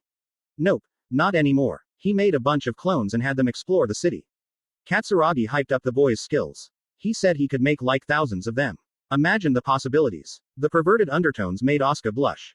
That still doesn't explain why he would be. Ikaruga froze in place when a faint purple barrier was erected around the entire academy. A shinobi kekai. Yagayu narrowed her uncovered eye, preparing herself for a fight. People are really attacking us here. Katsuragi didn't even get her morning stretches in. It's probably some losers looking for payback. Not exactly. The female's voice made Asuka widen her eyes. She knew that voice. Before the tense Hanzo group, 5 shadows dropped down from the high entrance of the academy. Who are you? Ikaruga searched their faces. She didn't recognize any of them. Although, the blonde one with the longest skirt was glaring at her with disgust. Long time no see, Jugs. The tan girl threw a smirk Asuka's way. Homura-chan. Asuka yelled, shocking her teammates. How did she know her? The one and only. Giving a cocky bow, Homura eyed the girls distastefully. This is what he likes. What's wrong with that bastard? TCH, he has no taste. Homura. Homura-chan. The green-haired girl and the other blonde called the name out with an underlying threat in their tone. Why yeah, whatever. Homura coughed to regain her composure. She would not be embarrassed in front of some weak good shinobi. Anyway, we are from Hebiho Academy, a school for evil shinobi. It's nice to meet you all. The Hanzo group knew she was being sarcastic, her cocky grin spoke volumes. What the hell do you all want? Katsuragi kept glancing at the snake-eyed shinobi. There was something about that girl that made her uneasy. Oh you know, just a certain scroll. Homura caught the way Ikaruga's eyes narrowed. Great, so you do know about it. Crossing her arms, the Hanzo girls could practically feel the bloodlust in the air. There's no way we will give up anything to you. Ikaruga shot a look to her team and they wasted no time in transforming. Ha ha ha, that's so cute. Homura laughed mockingly at their clothing.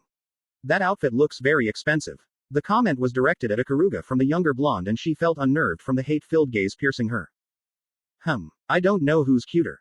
The pink-haired one or our little Mirai-chan here. The oldest-looking girl in their group studied Hibari. Haruka-san. Mirai hid her face behind her hands, she refused to show these good shinobi her blushing face. What do you think, hubby-chan? Haruka bumped hips with her blank-faced teammate. I really don't care. So cold. You're lucky I love you. Shut up. Katsuragi felt her heart clench when hearing the name. Hubby-chan. No, it has to be a coincidence. She couldn't jump to conclusions. She couldn't. Well, if you're not going to just give it up peacefully. Homura narrowed her eyes at Asuka. The girl looked personally offended that the nice girl who recovered her wallet would show up here as an enemy.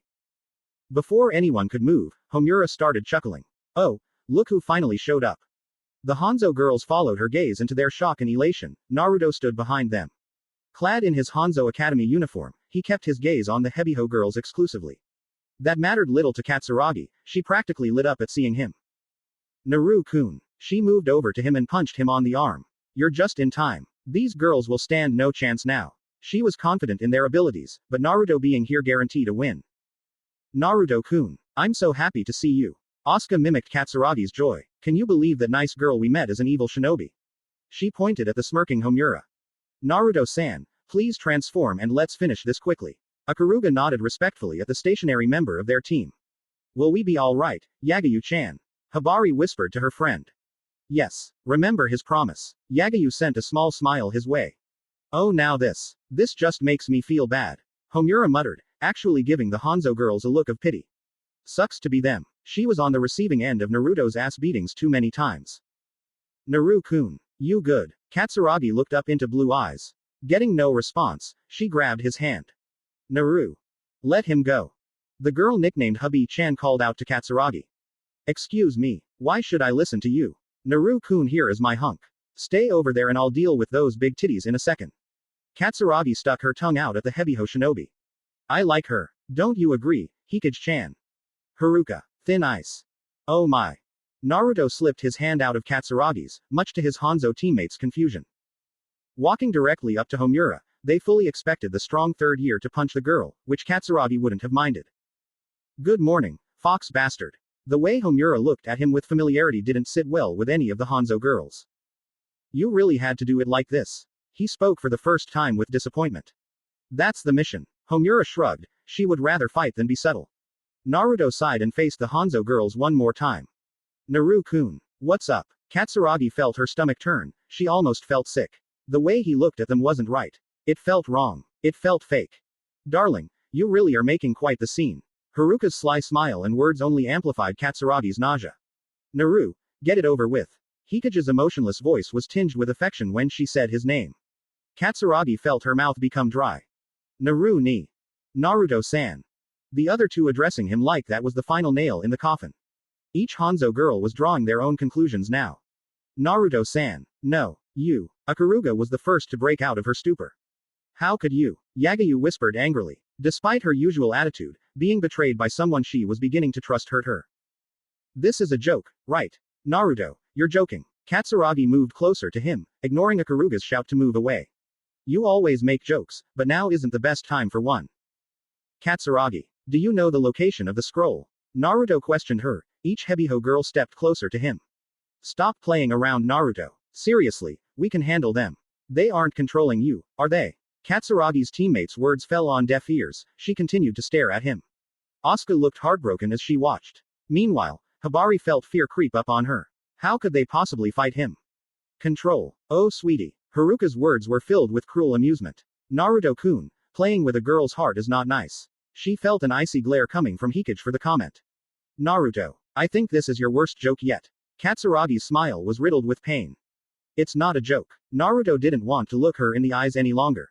For a boy who craved friendship in 2 lifetimes, it was too much for him. We talked about our ramen restaurant, right? I even came up with names. We could wear these cool uniforms and I drew up this banner design. I suck at drawing though, and. Katsuragi's voice cracked. Enough. He is with them. He's an evil shinobi. Ikaruga never expected to say those awful words. We have to protect our school, please Katsuragi-san. Naruto. Katsuragi knew her shinobi emotional training was failing her. Her personal training too. Naruto remained quiet, he simply pulled a special scroll out of his pocket. One transformation later, there were blades pointed at her throat. Katsuragi felt like she truly didn't deserve to have friendships or relationships. Her parents, her friends, everyone would leave her eventually. Was everything a lie? Haruka did not consider herself a voyeur. Growing up isolated, Haruka had little interaction with others besides the very brief period of time with Naruto and Hikage. Now that she was in a very unique relationship, she didn't plan on jumping into bed with Naruto immediately. That wasn't her goal from the start, and she swore to herself not to be like her father. She's never done much with her boyfriend outside of some touching here or there. Still, she could not deny her overwhelming curiosity. Naruto and Hikage weren't exactly hiding the fact that they were getting physical, quite often. Hikage could barely keep her hands off Naruto and he was no different. As a result of that attraction, lust, and love, they went at it like crazy. Haruka noticed that they tended to do it more in their home rather than the Hebiho dorms. She couldn't blame them considering the walls were thin and they ran the risk of having no privacy at any moment. Although Haruka was sure they probably enjoyed that thrill. I'm not a voyeur. I'm not. She chewed on her lip as she repeated those words mentally. It was the weekend and they returned to Hinata's home as per usual. Haruka and Yomi decided to join, which was a surprise to no one. The days were normal, besides the back and forth between the girls and Yomi's obsession over cheap vegetables. None of that mattered right now to the resident Hebiho puppet maker. Haruka's eyes drank in the sight from the slightly ajar entrance to Hikage and Naruto's shared bedroom. Her hazy mind made the connection between the condoms Hikage handed off to her and the one. Currently. I'm not. Those words were a chant at this point. Haruka's right hand twitched as it began a painfully slow descent to the waistband of her extremely loose sleep shorts. Yomi made them all wear some kind of pajamas, she would scream about indecency if they didn't. The reason behind Haruka's increase in breathing and the heat building in her lower abdomen was obvious. Naruto and Hikage were both in bed together and seemed to be lost in their own world. Haruka had to give credit to her teammate, she was good at keeping her voice down. For the life of her, Haruka couldn't figure out how she wasn't screaming to the heavens. Hikage's pale and thick thighs were visible alongside her exposed sex. That was it. Not her face, with those yellow eyes that were probably half-lidded right now. Not even her messy shoulder-length green hair could be seen from Haruka's spot. Naruto was crouched over her fully and while Haruka has seen all of him before, which she admired greatly, this was different. Oh my. Fuck. Her hand successfully found its way to the destination of her own soon-to-be drenched slit. Her gaze locked onto the almost primal showing between the two shinobi. Naruto practically drilled into Hikage's quivering entrance from above, and Haruka wasn't even sure what the name would be of this position. All she realized was that it's absurdly hot. Haruka was not attracted to females, her verbal teasing aside. She's claimed herself to be Naruto sexual, along with Hikage in the past and she stuck by it. That didn't mean she couldn't appreciate the way Hikage's body responded to Naruto's cock burying inside her. The sounds of flesh on flesh and Naruto's grunts hit her ears.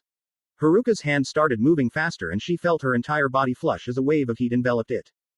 She couldn't think of anything besides what she was witnessing. Through the desire burning in her, she felt a sickening rise of jealousy. She wanted to be in that position. She wanted to be connected with Naruto like that.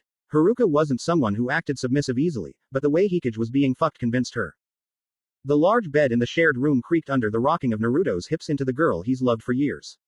Haruka knew she shouldn't be watching this. I can't. Her knees felt weak. Her hand trembled and she couldn't help fingering herself even more intensely. Right as she felt her legs about to give out, she saw Hikage wrap her own around Naruto. It was a primal position for sex, and Haruka wanted it all. The very small rational part of Haruka's mind that remained warned her of what was going to come next. Though this wasn't something she was well versed in at all, she had a feeling she knew. With the way Naruto quickened his pace even more, it became clear to her. If she was in a joking mood, she would have commented about how strong that condom must be.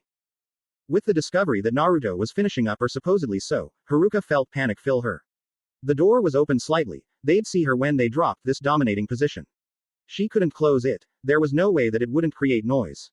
Through all the grunts, moans, and creaking, she had a feeling they would hear the door. Her hand reluctantly left her shorts and she stood with considerable effort. She couldn't keep her eyes away from the two lovers, but she knew she had to get to the guest room that Naruto generously allowed her to take. Her head was scrambled as she barreled through the hallways and down the stairs of Hinata's home. Her own body was crying with need. She never noticed her usual pink hair bow was left behind. Haruka-san, are you alright? A voice called to her. Cloudy eyes noticed the green nightgown that would be considered tame if not for her busty and developed body. It was Yomi. Haruka felt her heart thump wildly in her chest. She couldn't let her know. She couldn't let her see her like this. She needed to get to her room. I'm not a voyeur. Yomi blinked in surprise as she held onto her plate of chocolate chip cookies and glass of milk.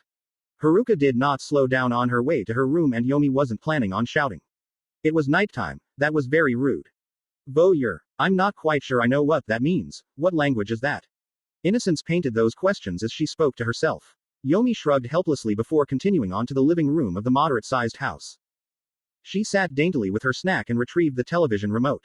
With practiced ease, she changed the channel to the movie she's been anticipating all week. A love story between a rich tycoon and a poor street urchin. She loved films like these, even if they were unrealistic. Yomi remained entirely clueless to the amount of sexual activity occurring in the house overnight as she happily munched on her freshly baked cookies. The morning after was dreadful for Haruka. Seated at the table and awaiting breakfast, she felt her head drop periodically. All she could think about all night was the scene between the two shinobi in their bedroom. Doll girl. The two teammates locked eyes and Haruka could swear there was a glint of something dangerous in that snake-like gaze. Haruka rubbed away at her tired eyes. Hikage picked up on how she easily accepted being called the usual nickname. Couldn't sleep. Hikage felt her lips pull upwards for a second. Haruka thought she saw Hikage's break in expression but played it off as her lack of rest messing with her head. Yes, I struggled to get comfortable, she lamely admitted to her teammate. Was the bed creaking loudly? Haruka almost jumped from her seat. She held back a wince when her knee slammed against the wood underneath the table. Be careful. Don't bang the table like that. Hikage had little tact. Haruka stared incredulously at her rival. Did she know? Okay. Breakfast is ready. Naruto strolled into the room with Yomi at his side. They each carried a wide array of simple breakfast foods. Of course, Yomi had a large dish of cooked bean sprouts that she planned to leave out for any willing takers. Haruka wanted to smile brightly at her darling, she really did. What appeared on her face was a weird mix of embarrassment, jealousy, and happiness. Hikage noticed it first. I hope you girls enjoy it. I'm really starving. Naruto sat next to Haruka, with Yomi sticking right by Hikage. His arm brushed against her own and the blonde girl resisted yelping. Oh my, you must have worked up quite a sweat training yesterday. Naruto-san, please do be careful. Yomi chided him lightly. Naruto grinned cheekily at her as he began eating. You know me Yomi-chan, I gotta put everything I got into it.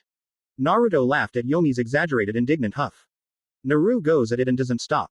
He pounds away at everything. Hikage kept her gaze on Haruka the entire time. That's a weird way to explain it, but sure. Naruto gave Hikage a thumbs up. Haruka fidgeted in her seat. Hikage knew. She wasn't sure how the girl noticed her while getting absolutely filled. Oh no, I'm thinking about it again. Haruka's plate remained untouched as she started breathing faster. As the training hard, I know you still use all those clones constantly. Yomi took a bite of her bean sprout infested breakfast while asking him. It's very hard. He is really good now at drilling away. With his Rasengan, Hikage ate her meal like she wasn't destroying Haruka's psyche. Haha, I have gotten better at using my jutsu. Kurama is a real slave driver. Naruto groaned after stating that. Haruka felt her stomach turning and a familiar heat begin to form in her lower body. Her fidgeting became noticeable. The usual teasing and cocky girl was nowhere to be seen. Haruka-chan, is something wrong with the food? Naruto asked as he turned to her with confusion showing on his face. He frowned when seeing that she hasn't touched anything on her plate.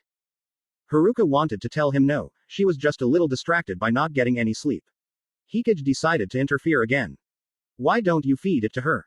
Hikage smirked. She couldn't help herself. Emotions were a pain, but this pushed her over the edge. This'll teach Haruka to spy on them.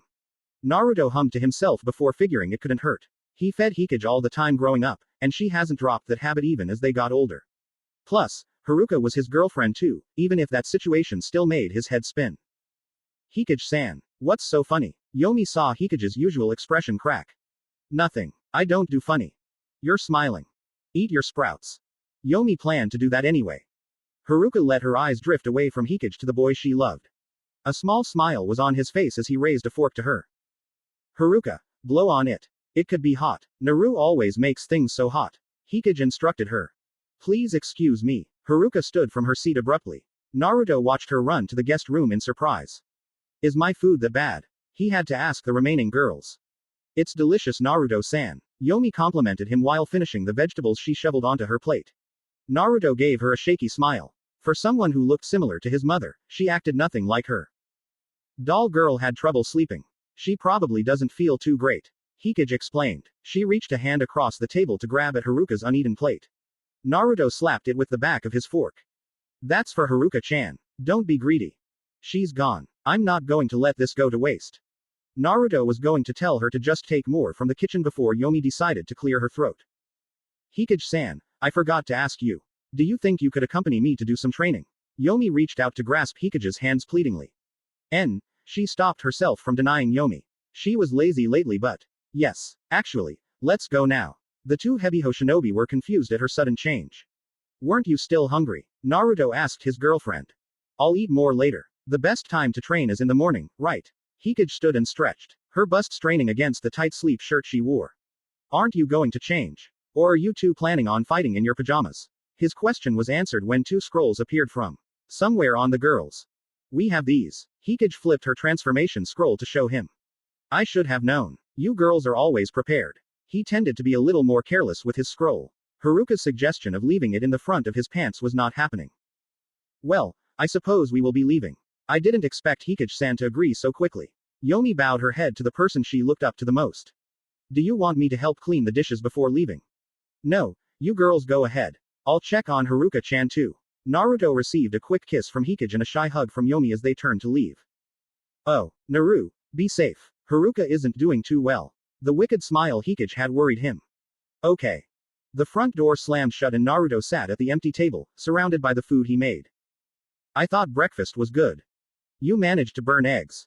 Nobody asked you. What did Kurama know about eggs anyway? Haruka dropped onto her bed after successfully getting away from the kitchen. Hikage actually got to her. Breathing in deeply, she tried to calm her body down. Everything about being around Naruto right now was too much for her. Hikage knew she watched them have sex, and for some reason, she made jokes about it. She groaned into her bed sheets when she felt her lower body tingle in anticipation. She wondered if Naruto would be willing to do that with her. Their relationship was complex enough already with the weird dynamic between them, but Haruka truly wanted to connect with Naruto in that way. Especially with how he pounded into Hikage. Haruka couldn't control herself. She felt like she was under the effect of her own puppetry technique. Her shorts were discarded quickly to expose her naked lower half, showing that she wore no panties underneath. Biting into a blanket to hold back her muffled moans, she fingered herself while imagining herself in the position that Hikage experienced on a daily basis. The fact that there were others currently eating breakfast didn't deter her, she needed this. Years of attraction and love towards her darling was finally causing a severe reaction. Her heart almost stopped when the door was pushed open and a grinning Naruto appeared. Yo, Haruka-chan, I'm bringing you breakfast. In bed. Naruto's brain shut down for a second and Kurama muttered curses at the predicament. Haruka wanted to stop. She truly did, but she happened to be moaning into a blanket while pumping fingers into her aching lower lips. Naruto almost lost his grip on the plate he held when he drank in the sight of Haruka. He's seen a lot of girls naked. Shinobi girls generally didn't seem to care, which in turn has gotten him used to it. This situation couldn't even compare to that. Haruka's hardened nipples were easily seen through the fabric of her very thin top, and her large breasts moved with her frantic breathing. His eyes traveled down to see her flat stomach and wide hips. Haruka was either too shocked or too engaged in feeling good to remove her hands from the slit between her soft thighs. Naruto swallowed some spit when eyeing the hairless area of his girlfriend. Darling. Haruka whispered her affectionate nickname with pure need. Naruto rose a hand to stop her, thinking she was embarrassed. Haruka, I'm really sorry. Ya know, Hikage, she told me to bring you breakfast because you didn't feel well or something and sleeping at night wasn't good. I can leave, ya know. He rambled hardcore and wanted to kick himself for how much his little verbal quirk slipped out.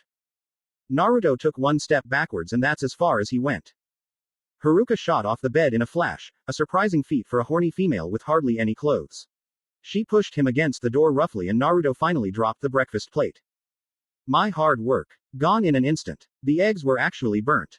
Naruto briefly sent his ruined creation a saddened look. Darling. Haruka pressed her body to his, almost trying to melt into him. I want. Naruto knew he was clueless with figuring out most females, but he wasn't brain dead. She certainly didn't want breakfast right now. You. Haruka mashed her lips against his with reckless abandon. Naruto wasn't able to get any words out as she began her kissing assault. He did his best to keep up with her, though with her hands running all over his body, he became distracted. Oh darling. It was like a flip switched in Haruka's head. She went from wanting to be utterly dominated by Naruto, to leading the charge now. Her hands sought out every muscle he's worked for years to gain and tone. She wasn't disappointed when Naruto finally put his hands on her wide hips and squeezed her soft flesh. Darling. She paused her attack on his lips and body to whisper. I need you so badly. I can't wait any longer. Naruto's own body was reacting to Haruka's state, and despite what he did with Hikage last night, he had no issues with his stamina. Bless those Uzumaki genes. Haruka-chan. Are you sure? Naruto had a feeling Hikage almost expected this. He came to that realization when thinking on her strange behavior while eating. As for why, he wasn't sure. They were both weird when it came to him. I've been waiting for some time. I know how much you and Hikage do this. I need this. I love you. Haruka made sure to grind her body against his. The poking against her thigh proved that he enjoyed her actions. Naruto was conflicted. Whenever things like this came up with his relationship, he couldn't help but feel that he was betraying someone. He loved them both, and he really didn't want to measure that love. That being said, both girls fought all the time, but they always seemed sure on sharing the love that he had for them. He also knew that they really cared for each other. They did a poor job at hiding it. Hikage allowed me to be with you in the first place. I love you more than anything. You're not betraying her, please. While lust may have damaged her judgment currently, she knew his true feelings on the matter. This wasn't like what her father did to her mother. Even now, with a girl throwing herself at him, he was almost scared of hurting anybody. She loved him. Naruto thought over the situation while keeping his hands on her curvy form.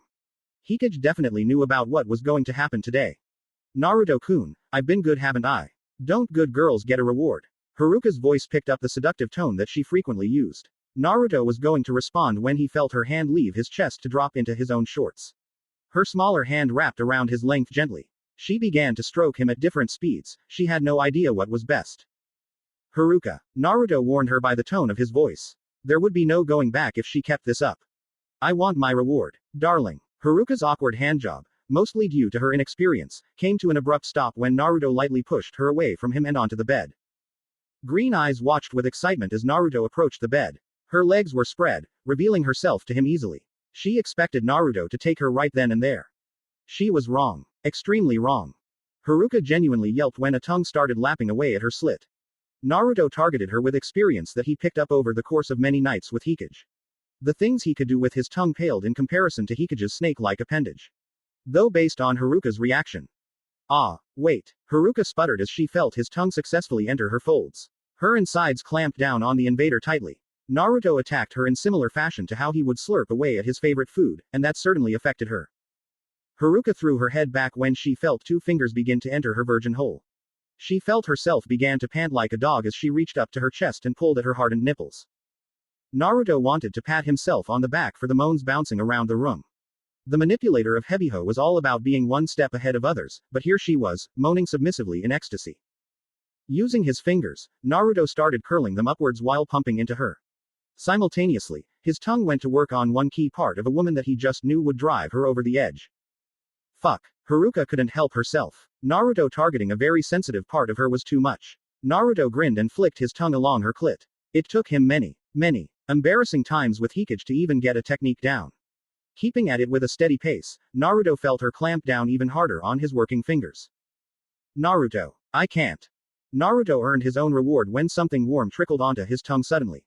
Tasting the juices that belonged to her, Naruto watched Haruka from his position between her legs. Her whole body shook like a leaf in the wind as she orgasmed. Somewhere along the way, she ended up removing her top. Naruto eyed her huge chest and internally he thanked whatever deity allowed him to be around these shinobi. Naruto. Haruka felt dazed when her eyes opened. Slipping into bed beside her, Naruto placed his hands on her chest. Haruka sucked in air suddenly at the new sensation of his warm hands teasing her very sensitive nipples. The feeling was completely different from when she did this to herself. You know, I was asked about life or hometown. Naruto offhandedly commented as he played with her chest.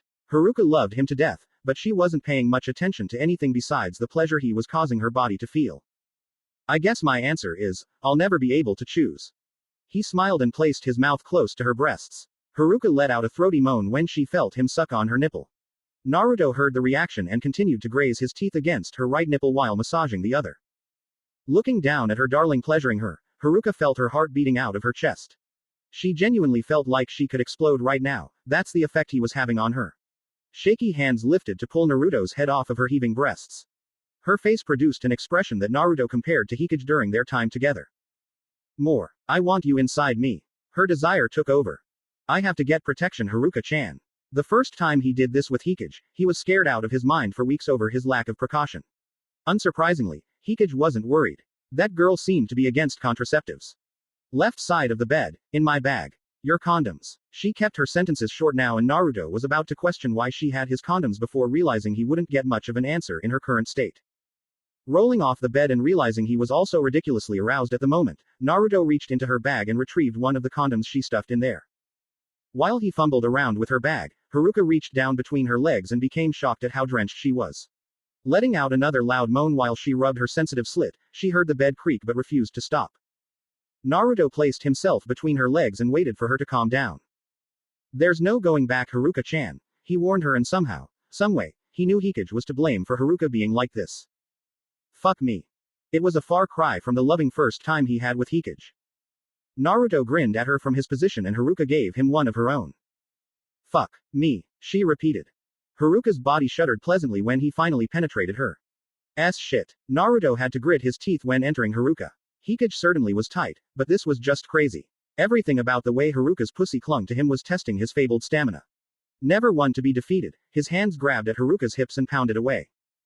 Haruka threw her head back when Naruto became rough. It was her first time, and she heard some of the random heavyho girls gossip about losing their virginities. Most talked about going slow at first, the complete opposite of what Naruto was giving her.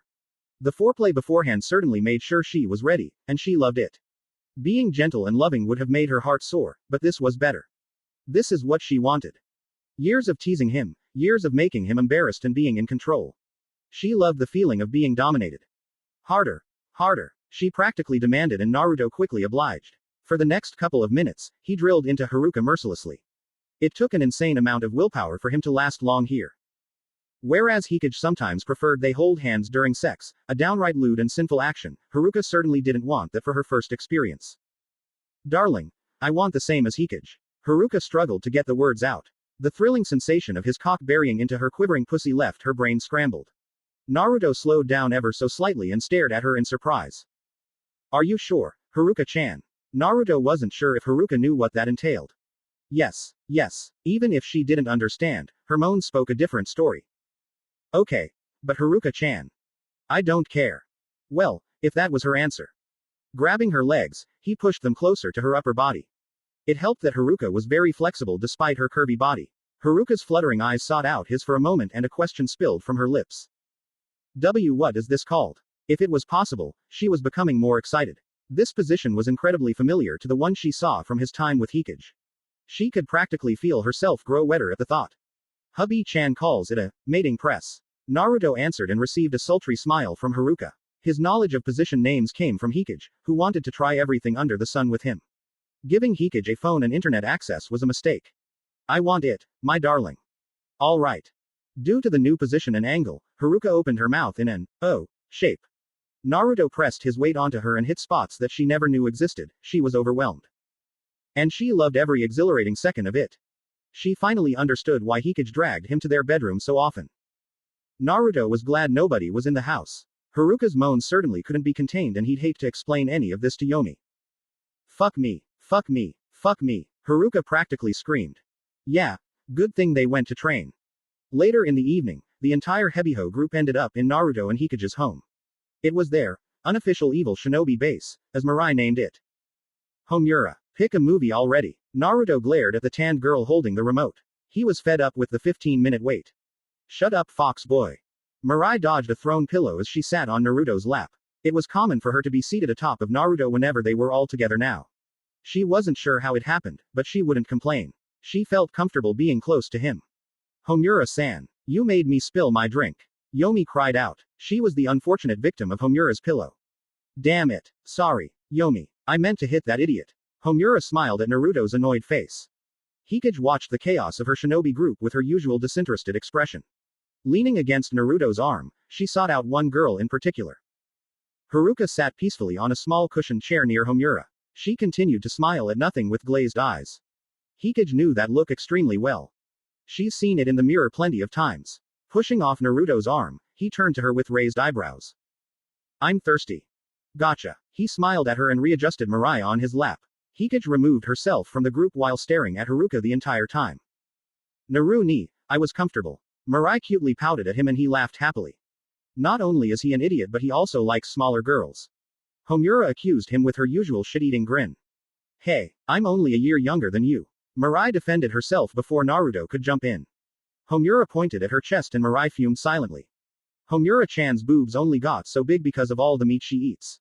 Don't get upset, Mirai-chan. You're fine. Naruto patted the younger girl on the head.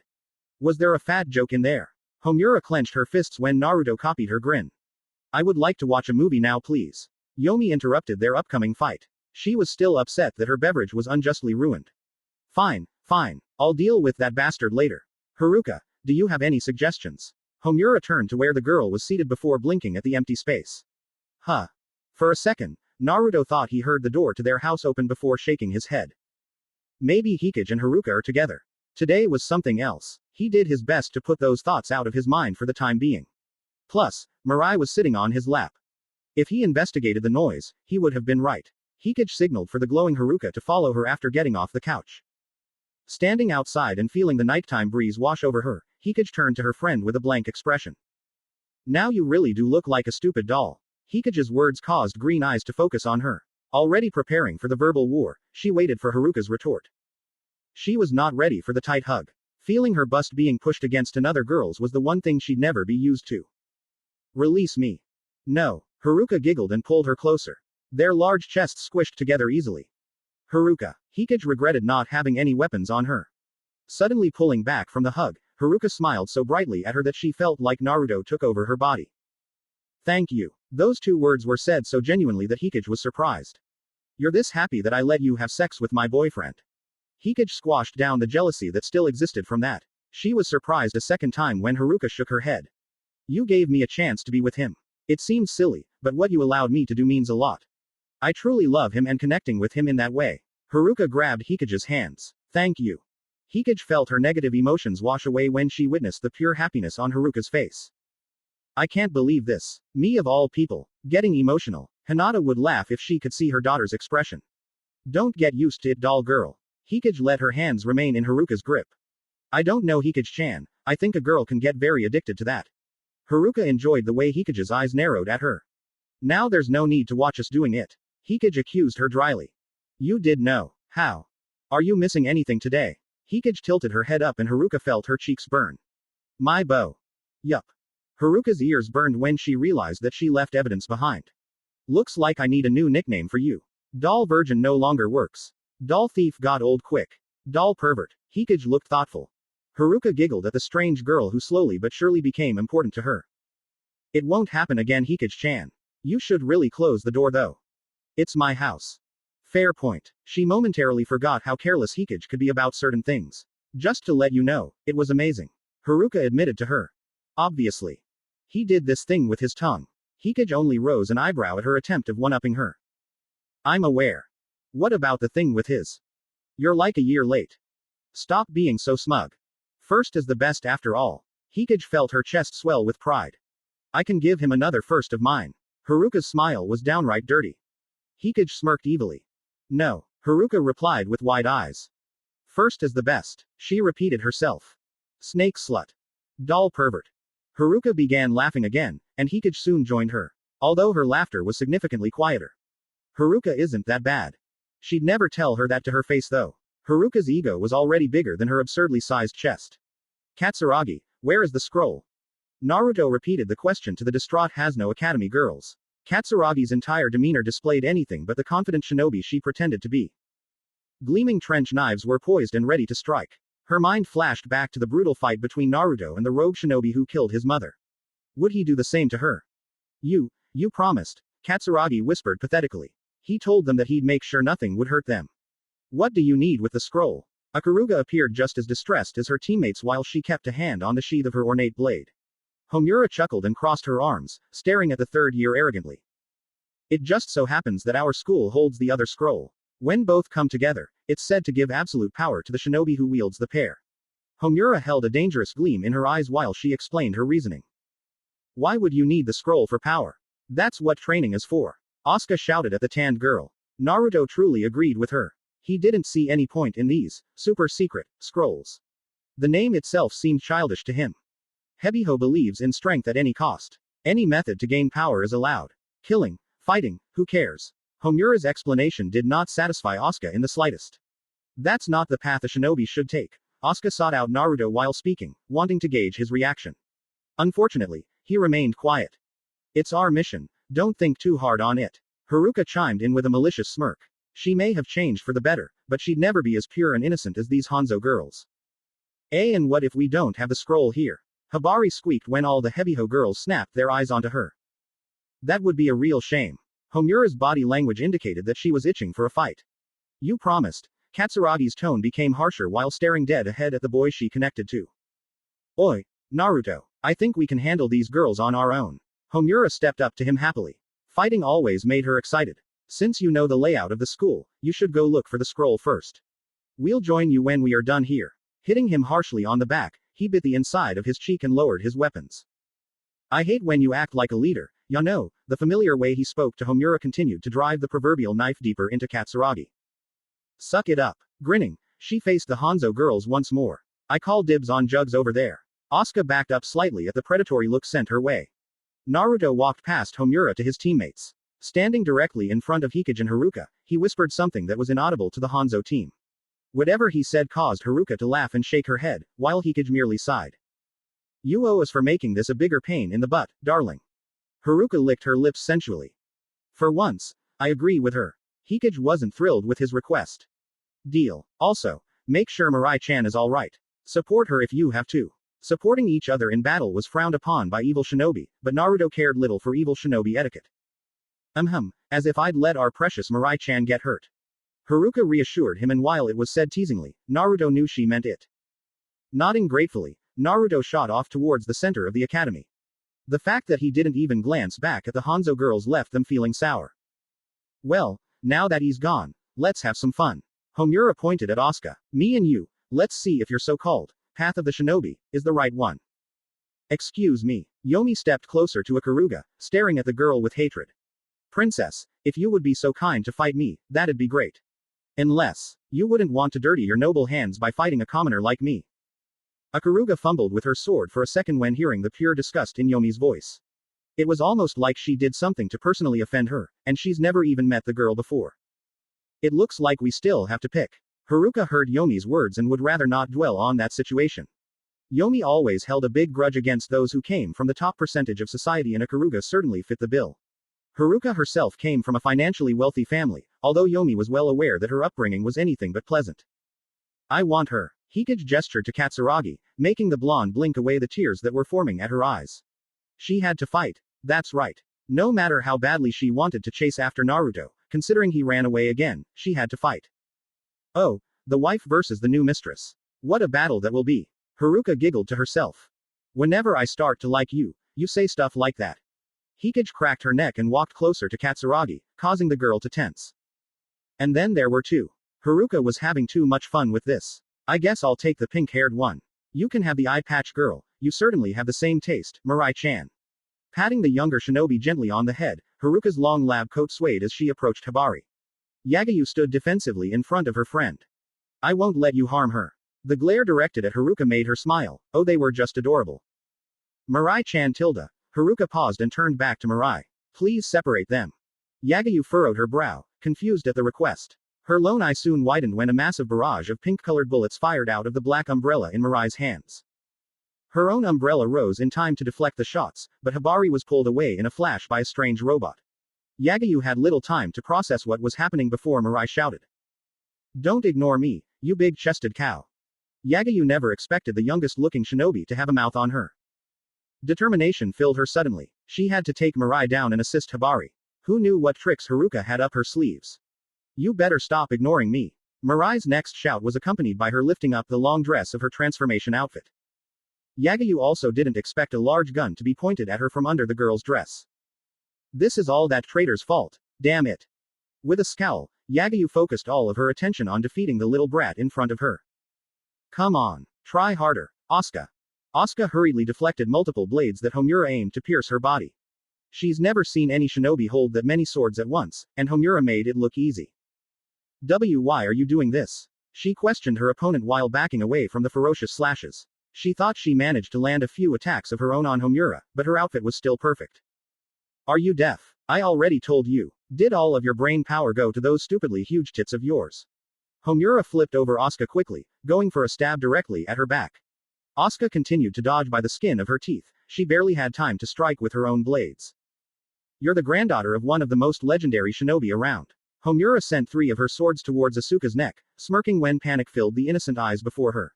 Start acting like it. Her twin swords successfully blocked Homura again. Concern bloomed on Asuka's face when Homura laughed. I have 3 more, you know. The midsection of her transformed outfit was shredded, leaving Asuka's toned stomach exposed to the world. Either you start landing some hits of your own, or I'll have you dead in 5 minutes. The threat made Asuka snap back to reality. Homura aimed to kill her. This was a real fight between shinobi. The little battle she fought against the 2 grunts following the rogue Naruto killed was nothing compared to this. Naruto, you really were with them from the beginning. The same boy who would ruffle her hair and flick her on the forehead. The one who complained that she kept beating him in phone games or that the cafeteria served awful ramen. The one who wasn't exactly the brightest when it came to schoolwork. He was evil, she couldn't.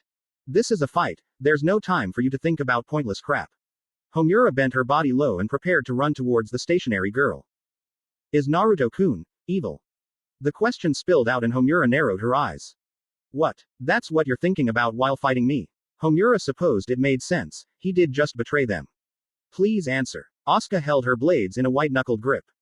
Homura didn't have to respond. She owed Asuka nothing. But, if there was any chance to insult Naruto, she'd take it. That idiot wishes he could be evil. He's such a dumbass that I'm surprised he could tie his own shoes. When those insulting words reached Asuka, she was only left with more questions. How could Naruto end up with them? How could a boy like that work for evil shinobi? I don't think he was faking his personality. Eyes ahead. Homura came to a halt in front of Asuka and dropped her blades over her head in a snap. The 6 swords she wielded were blocked again, grinding loudly against the weapons Asuka was gifted by her grandfather. Ha! Asuka pushed against Homura with everything she had, making the tanned girl grin wildly. Now this is what she wanted to see. It would be no fun if the good shinobi just gave up.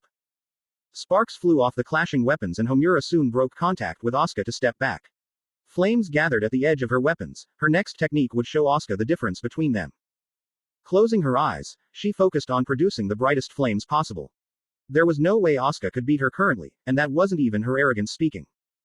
Asuka, it's time. Huh. Homura blinked when she caught sight of Asuka raising her blades high above her own head. What the hell are you doing? She continued to be shocked when Asuka literally burrowed into the ground with her weapons, completely disappearing from her view. What kind of? Ha! Homura heard the ground crack underneath her and the busty shinobi she was taunting burst out with a yell. Green-tinted blades greeted Homura and swiped at her chest. Seeing no easy way out of this, Homura took the blow head-on, interested to see how badly it would hurt her. Her Hebiho uniform ripped open, and Homura was glad Naruto wasn't around. Asuka didn't hesitate to set her blades on Homura again. There you go. Now that's how a shinobi should act.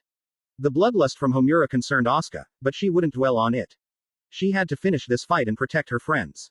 Her heart ached when she briefly pictured Naruto among their small group of shinobi. Keep it up, Asuka.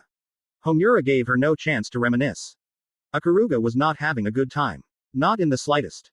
Keep dodging like your life depends on it, princess. Everything Yomi yelled at her seemed personal. It was like her existence in general upset the evil shinobi. The insults consisted of topics relating to social status or financial wealth. She didn't understand. Holding a sword that was way too big for her stature, Yomi swung it around like it was a mere twig. Her eyes, which were normally kind and warm for her teammates, were icy when focusing on Ikaruga. I do not understand your grudge against me. If there is anyone who should have a grudge here, it's me. My teammate was working with you the entire time. He's a traitor. Those words stung badly, but they were true. Ikaruga was on a path to be an elite shinobi, she couldn't give up here because of his betrayal. She truly hoped Katsuragi would recover from this. Do not speak like that about Naruto-san. You know nothing about him. Yomi slammed her large sword into the ground where Ikaruga previously stood. The Hanzo shinobi managed to put some distance between them. I know enough. He deceived us. She yelled back, not wanting to be lectured by an evil shinobi. No, you know nothing about us. A wicked smile formed on Yomi's face, and the gleam in her eyes worried Ikaruga. I know all about you though. How is dear old daddy doing, princess? The mocking question earned a look of shock from Ikaruga. She knew of her father. How? Bolts from the small crossbow attachment on Yomi's arm shot towards Ikaruga at such speeds that if she wasn't on top of her training, she'd be helpless. Her family heirloom deflected the projectiles with finesse, which only served to make Yomi's anger spike. That's a nice expensive weapon. How would you like it to be shattered into little pieces? Yomi's sword grew extremely large, yet she didn't struggle, showing her more than impressive strength. Ikaruga planted her feet into the ground and sheathed her blade, taking a stance that she's been honing for years. Don't die too soon, princess. The gigantic blade descended with no hesitation. Yomi truly meant to kill her. Ikaruga's focused visage mentally counted the amount of seconds she had to react to Yomi's attack. From the height of the sword being dropped onto her, to the positioning of Yomi and how long it would take to reach the evil shinobi. Her analytical mind was put to work. The nearby trees shook when Yomi's weapon impacted with the dirt. The sound of the slam probably interrupted some of the battles going on between her teammates, but that mattered little. She needed to crush Ikaruga. Naruto made a promise to protect these girls. Yomi did no such thing. I'm sorry, Naruto-san. Yomi's ears picked up the sound of something clicking into place. Turning her head slowly, she came to the realization that Ikaruga was in fact not flattened by her oversized sword. Then she felt it. Pain. Slash after slash of Ikaruga's blade somehow reached Yomi's body. The third-year shinobi was kneeling behind her, holding her sword in her sheath calmly. Yomi's maid-like dress ripped and tore due to the onslaught. Her curvy body was put on display for Ikaruga. There, that should be. I really dislike you. Ikaruga whipped her body around when she heard Yomi speak. The large sword was planted into the earth, using it as a makeshift sheath of her own. Yomi raised her arms, each featuring some kind of weapon. Her crossbow and something that resembled a large cannon to Ikaruga. Niflheim. Ikaruga had little time to ponder the strangely named attack before a salvo of crossbow bolts and actual explosives were fired at her with no prejudice. Her sword could certainly deflect crossbow bolts, but explosives. Ikaruga's usual pristine outfit was cut up and down, blood was even drawn when one of the bolts grazed her thigh. It wasn't anything that would slow her down, though it certainly showed how serious Yomi was about defeating her. Sometimes I forget how durable shinobi can be. Oh well, I'll just need a little more time to remove that silver spoon from your mouth. Picking her large blade up, Yomi held it in front of her threateningly. Neither shinobi paid much attention to the explosion coming from the center of the academy, near the gymnasium. Instead, they were almost lost in their own world as their blades clashed and their clothes were torn. Now that was definitely my darling's fault. Haruka glanced in the direction of the sound. Was she worried for his safety? Always. Considering he liked to charge head-on into things and think about it later, she had no choice but to worry. Homura tended to follow his example too. She wouldn't be surprised if that brash girl was purposely taking some hits from her opponent. Speaking of opponents, Haruka watched with bewilderment as Hibari fought off her robotic servant. The pink-haired shinobi fought so strangely that it made her stop and stare. Sure, it could be considered cute. Although, being cute didn't mean it was effective. Hibari practically punched and kicked at the robot like a child would when not understanding how to properly fight. She knew she was a first-year student, but seriously. I was enjoying this at first. Haruka crossed her arms under her chest, staring at the girl with disappointment. Now I feel nothing. This is how Hikage-chan must feel normally. Unless Naruto-kun is around. Ah, Naruto. How she loved him. Take this. Hibari's shout stopped her from daydreaming about Naruto and all of the dominating positions he'd take during their time in the bedroom. She dryly observed the girl literally slam her butt into the robot to knock it over, successfully defeating her little servant. That's one way to do it, Haruka remarked as Hibari bent over to breathe heavily. You're all evil shinobi and we will stop you. Hibari's fear of fighting Naruto lessened when he ran off towards the academy. She didn't want him to get the super important scroll that Ikaruga was worried about, but she'd rather not experience that dark power again. Sweetie, you look like you're about to pass out from just knocking my little partner out. Haruka palmed her face tiredly. You're next. Striking a pose, Hibari readied her fists in a classic boxing stance. Did you actually take the robot out though? Why don't you check on it? I think I saw it move. Haruka's words sounded genuine, which completely manipulated the naive Hibari. Oh. Hibari bent over once more to peek at the round-shaped robot. The robot's eyes were shut, but its mouth was open, confusing the Hanzo student. And, game over. Haruka sighed dramatically. Green-colored gas spewed out from the mouth of her robot, causing Hibari to sputter and cough. It was too late though, she already inhaled the fumes. Haruka counted down the seconds until Hibari passed out. Shinobi were durable, there was no doubt about it. However, Haruka specialized in all kinds of scientific creations that worked around that durability. Admittedly, she wasn't much in a straight-up fist fight, she preferred her puppets or robot to do the work for her. With a soft thud, Hibari fell to the grass-covered ground. She could have certainly used something lethal, but that would go against her love's wishes. At least my outfit wasn't ruined. There was always a positive to not being such an upfront fighter. Haruka had a very lewd body, and she'd rather not reveal it to the world after every altercation. Shrugging at the sight of Hibari laid on the ground with her ass up in the air, Haruka figured she should make good on her other promise to Naruto. Helping Mirai was certainly necessary. There were unspoken rules that some shinobi followed, even the evil ones. For whatever reason, they truly believed that fights should be one-on-one in most cases. Haruka found that to be completely foolish. Why would she let Mirai lose a fight, just to follow a worthless rule? Perhaps in another lifetime she would leave Mirai to defend for herself and focus on teasing Hibari relentlessly. That wasn't how she planned to do things now. She didn't need a new doll like Hibari. I'm getting a reward for this too. Oh, she couldn't wait. Naruto owed her big time. Rushing over to Mirai's position, she was glad she arrived when she did. The youngest girl from Hebiho was genuinely struggling against Yagyu. The Hanzo shinobi was definitely a prodigy of some sort to push Mirai like this. Both girls' outfits were torn, something Haruka expected. Not a single day went by in the shinobi world where fabric held up. Mirai wasn't a close ranger fighter either, she preferred to fire her unique armament of weapons from a distance. Her struggle against Yagyu was understandable. The silver-haired girl was able to defend herself at long ranges and get up close with her deadly umbrella. Mirai quickly noticed Haruka, who stood a fair distance away from Yagyu. Luckily, her bullets were distracting the Hanzo shinobi for the time being. Haruka rose a finger to her lips to hush her. Reaching into her lab coat, Haruka withdrew a long needle that contained some clear liquid. This was something she rarely got to use, considering she tried to avoid close confrontations. Stealthily approaching Yagyu, who continued to block all of the large bullets from Mirai's guns, Haruka lashed out and grabbed the girl. Yagyu froze when a body pushed into her own from behind. A huge set of breasts was the first thing she felt, then a tiny prick in her thigh soon followed. Her head spun, and she could barely make out the smirking Haruka that entered her vision. All of my non-lethal drugs are fast-acting, so count yourself lucky.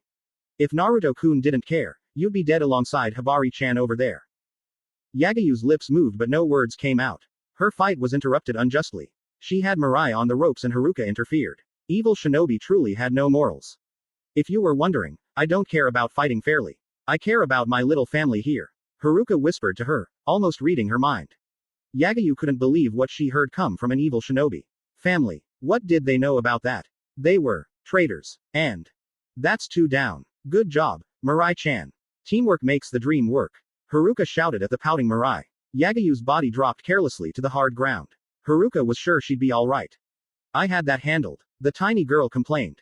You're precious, Naru-ni, made me promise that you wouldn't get hurt. Accept my help this one time. It doesn't mean you're weak. Haruka reassured the girl who she knew had a problem with feeling inferior. So, you didn't have to interfere. Mirai blushed when hearing that Naruto worried about her.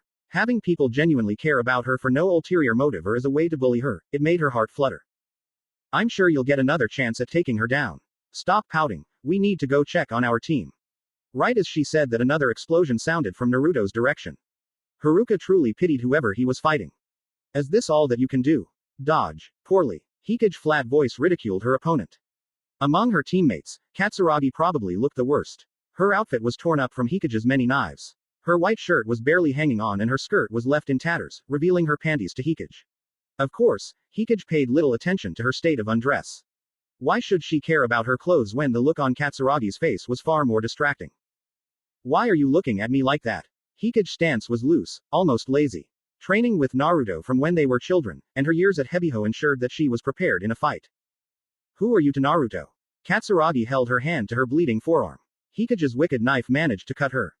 Who am I? Why? Genuinely curious, Hikage wondered why that was so important to know during a fight. Just answer. Who are you? Katsuragi grit her teeth angrily. She couldn't figure Hikage out. Throughout their entire fight, the girl seemed bored. The emotion that was present in her voice when addressing Naruto was gone. She sounded more like a robot now. I'm Hikage. Katsuragi wanted to rip her hair out. Who are you to Naruto? Katsuragi stressed the question, earning a head tilt from Hikage. Naru is mine. Hikage shrugged, that was the easy way to explain it. Katsuragi felt a myriad of emotions after Naruto revealed that he was working with Hebiho. The sting of betrayal and the ache in her heart was enough to make her want to cry. Hearing Hikage refer to Naruto in such a possessive way only enraged her further. Naruto was her teammate. He shared his dream with her. She saw him at his lowest against Hotaru. Hikage did not own him, she was. Listen, I've been with Naruto since I was young. I don't care what you think about him. He's not with your team, and he never will be. Hikage delivered those words dryly. Hearing that only pulled at Katsuragi's heart more. Hikage may have known him for years, but Katsuragi didn't need all of that time to connect with him. The silly ramen dream he spoke about and her excitement over teaming up with him, it all seemed impossible now. The entire weekend, she spent hours thinking over names of their fantasy restaurant.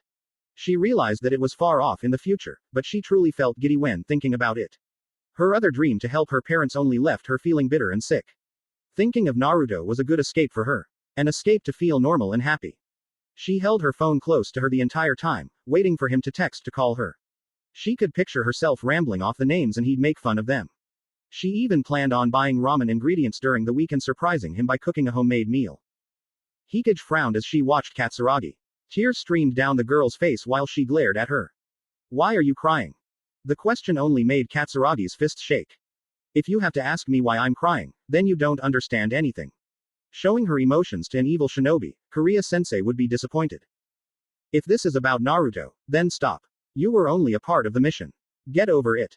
Katsuragi rocketed towards Hikage in an instant. Her metal greaves aiming to kick the girl's head off. Hikage watched her, unimpressed as usual. Katsuragi's speed was good for wearing such heavy boots, but Naruto was way faster.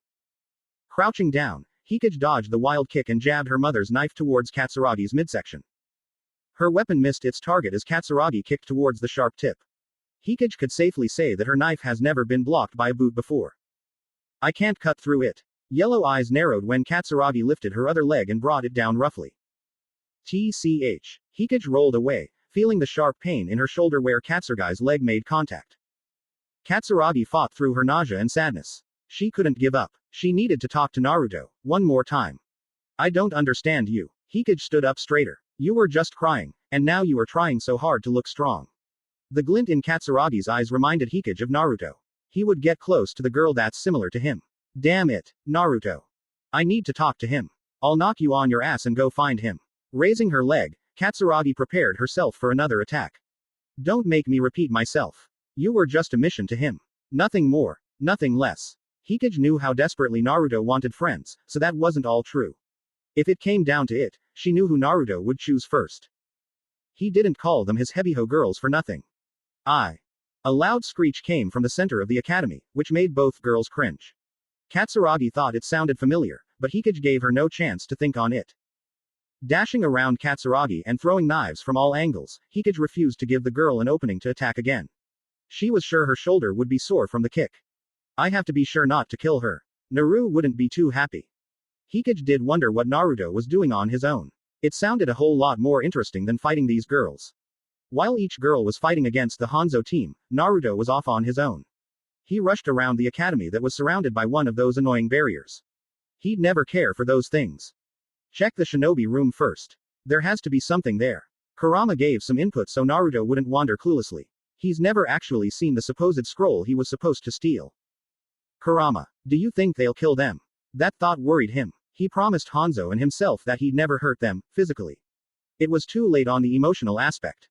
I don't know. That's why you should focus on finding the stupid scroll and getting out of here. Kurama easily felt the regret coming off its Jinchuriki. Dogen picked the worst possible shinobi to send on a mission like this. Katsuragi. Her empty eyes and wavering voice was all he could think about. He told Hikage and Haruka to spare them. He loved and trusted those two more than anybody, they wouldn't let him down. Fuck evil shinobi. Naruto muttered and Kurama snorted in response. If anyone from your past could see you now, they'd be in for a shock. Kurama knew the word, evil, was never used to describe Naruto by any of his old friends. Naruto pushed the thoughts about his past life to the back of his mind. There was no point in thinking about that now. Kicking open the doors to the academy's gym, Naruto ran into the lit-up room.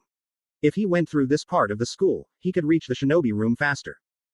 Above you.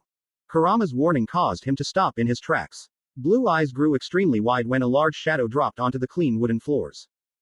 Wood shattered in every direction when the figure landed before him. Naruto quickly raised his trench knives. This wasn't Korea. Reddish-brown eyes regarded him with annoyance. Naruto drank in her appearance and swallowed some of his saliva. The woman who dropped down before him was certainly special. She was tall for a woman, with her long black hair flowing freely down her back. Her muscle definition was on another level from any of the Hanzo or Hebiho shinobi. She looked like she could cut steel with her abdominal muscles alone. Her outfit was surprisingly similar to his own. Her tattered cloak and loosely tied pants fit the stereotype of a delinquent or gangster. It was definitely nothing like the other Hanzo girls. Her bandage-wrapped breasts were gigantic, and he was forced to notice them with how they jiggled upon her standing. Reaching her full height, she adjusted the black cap on her head and slammed her feet roughly on the ground.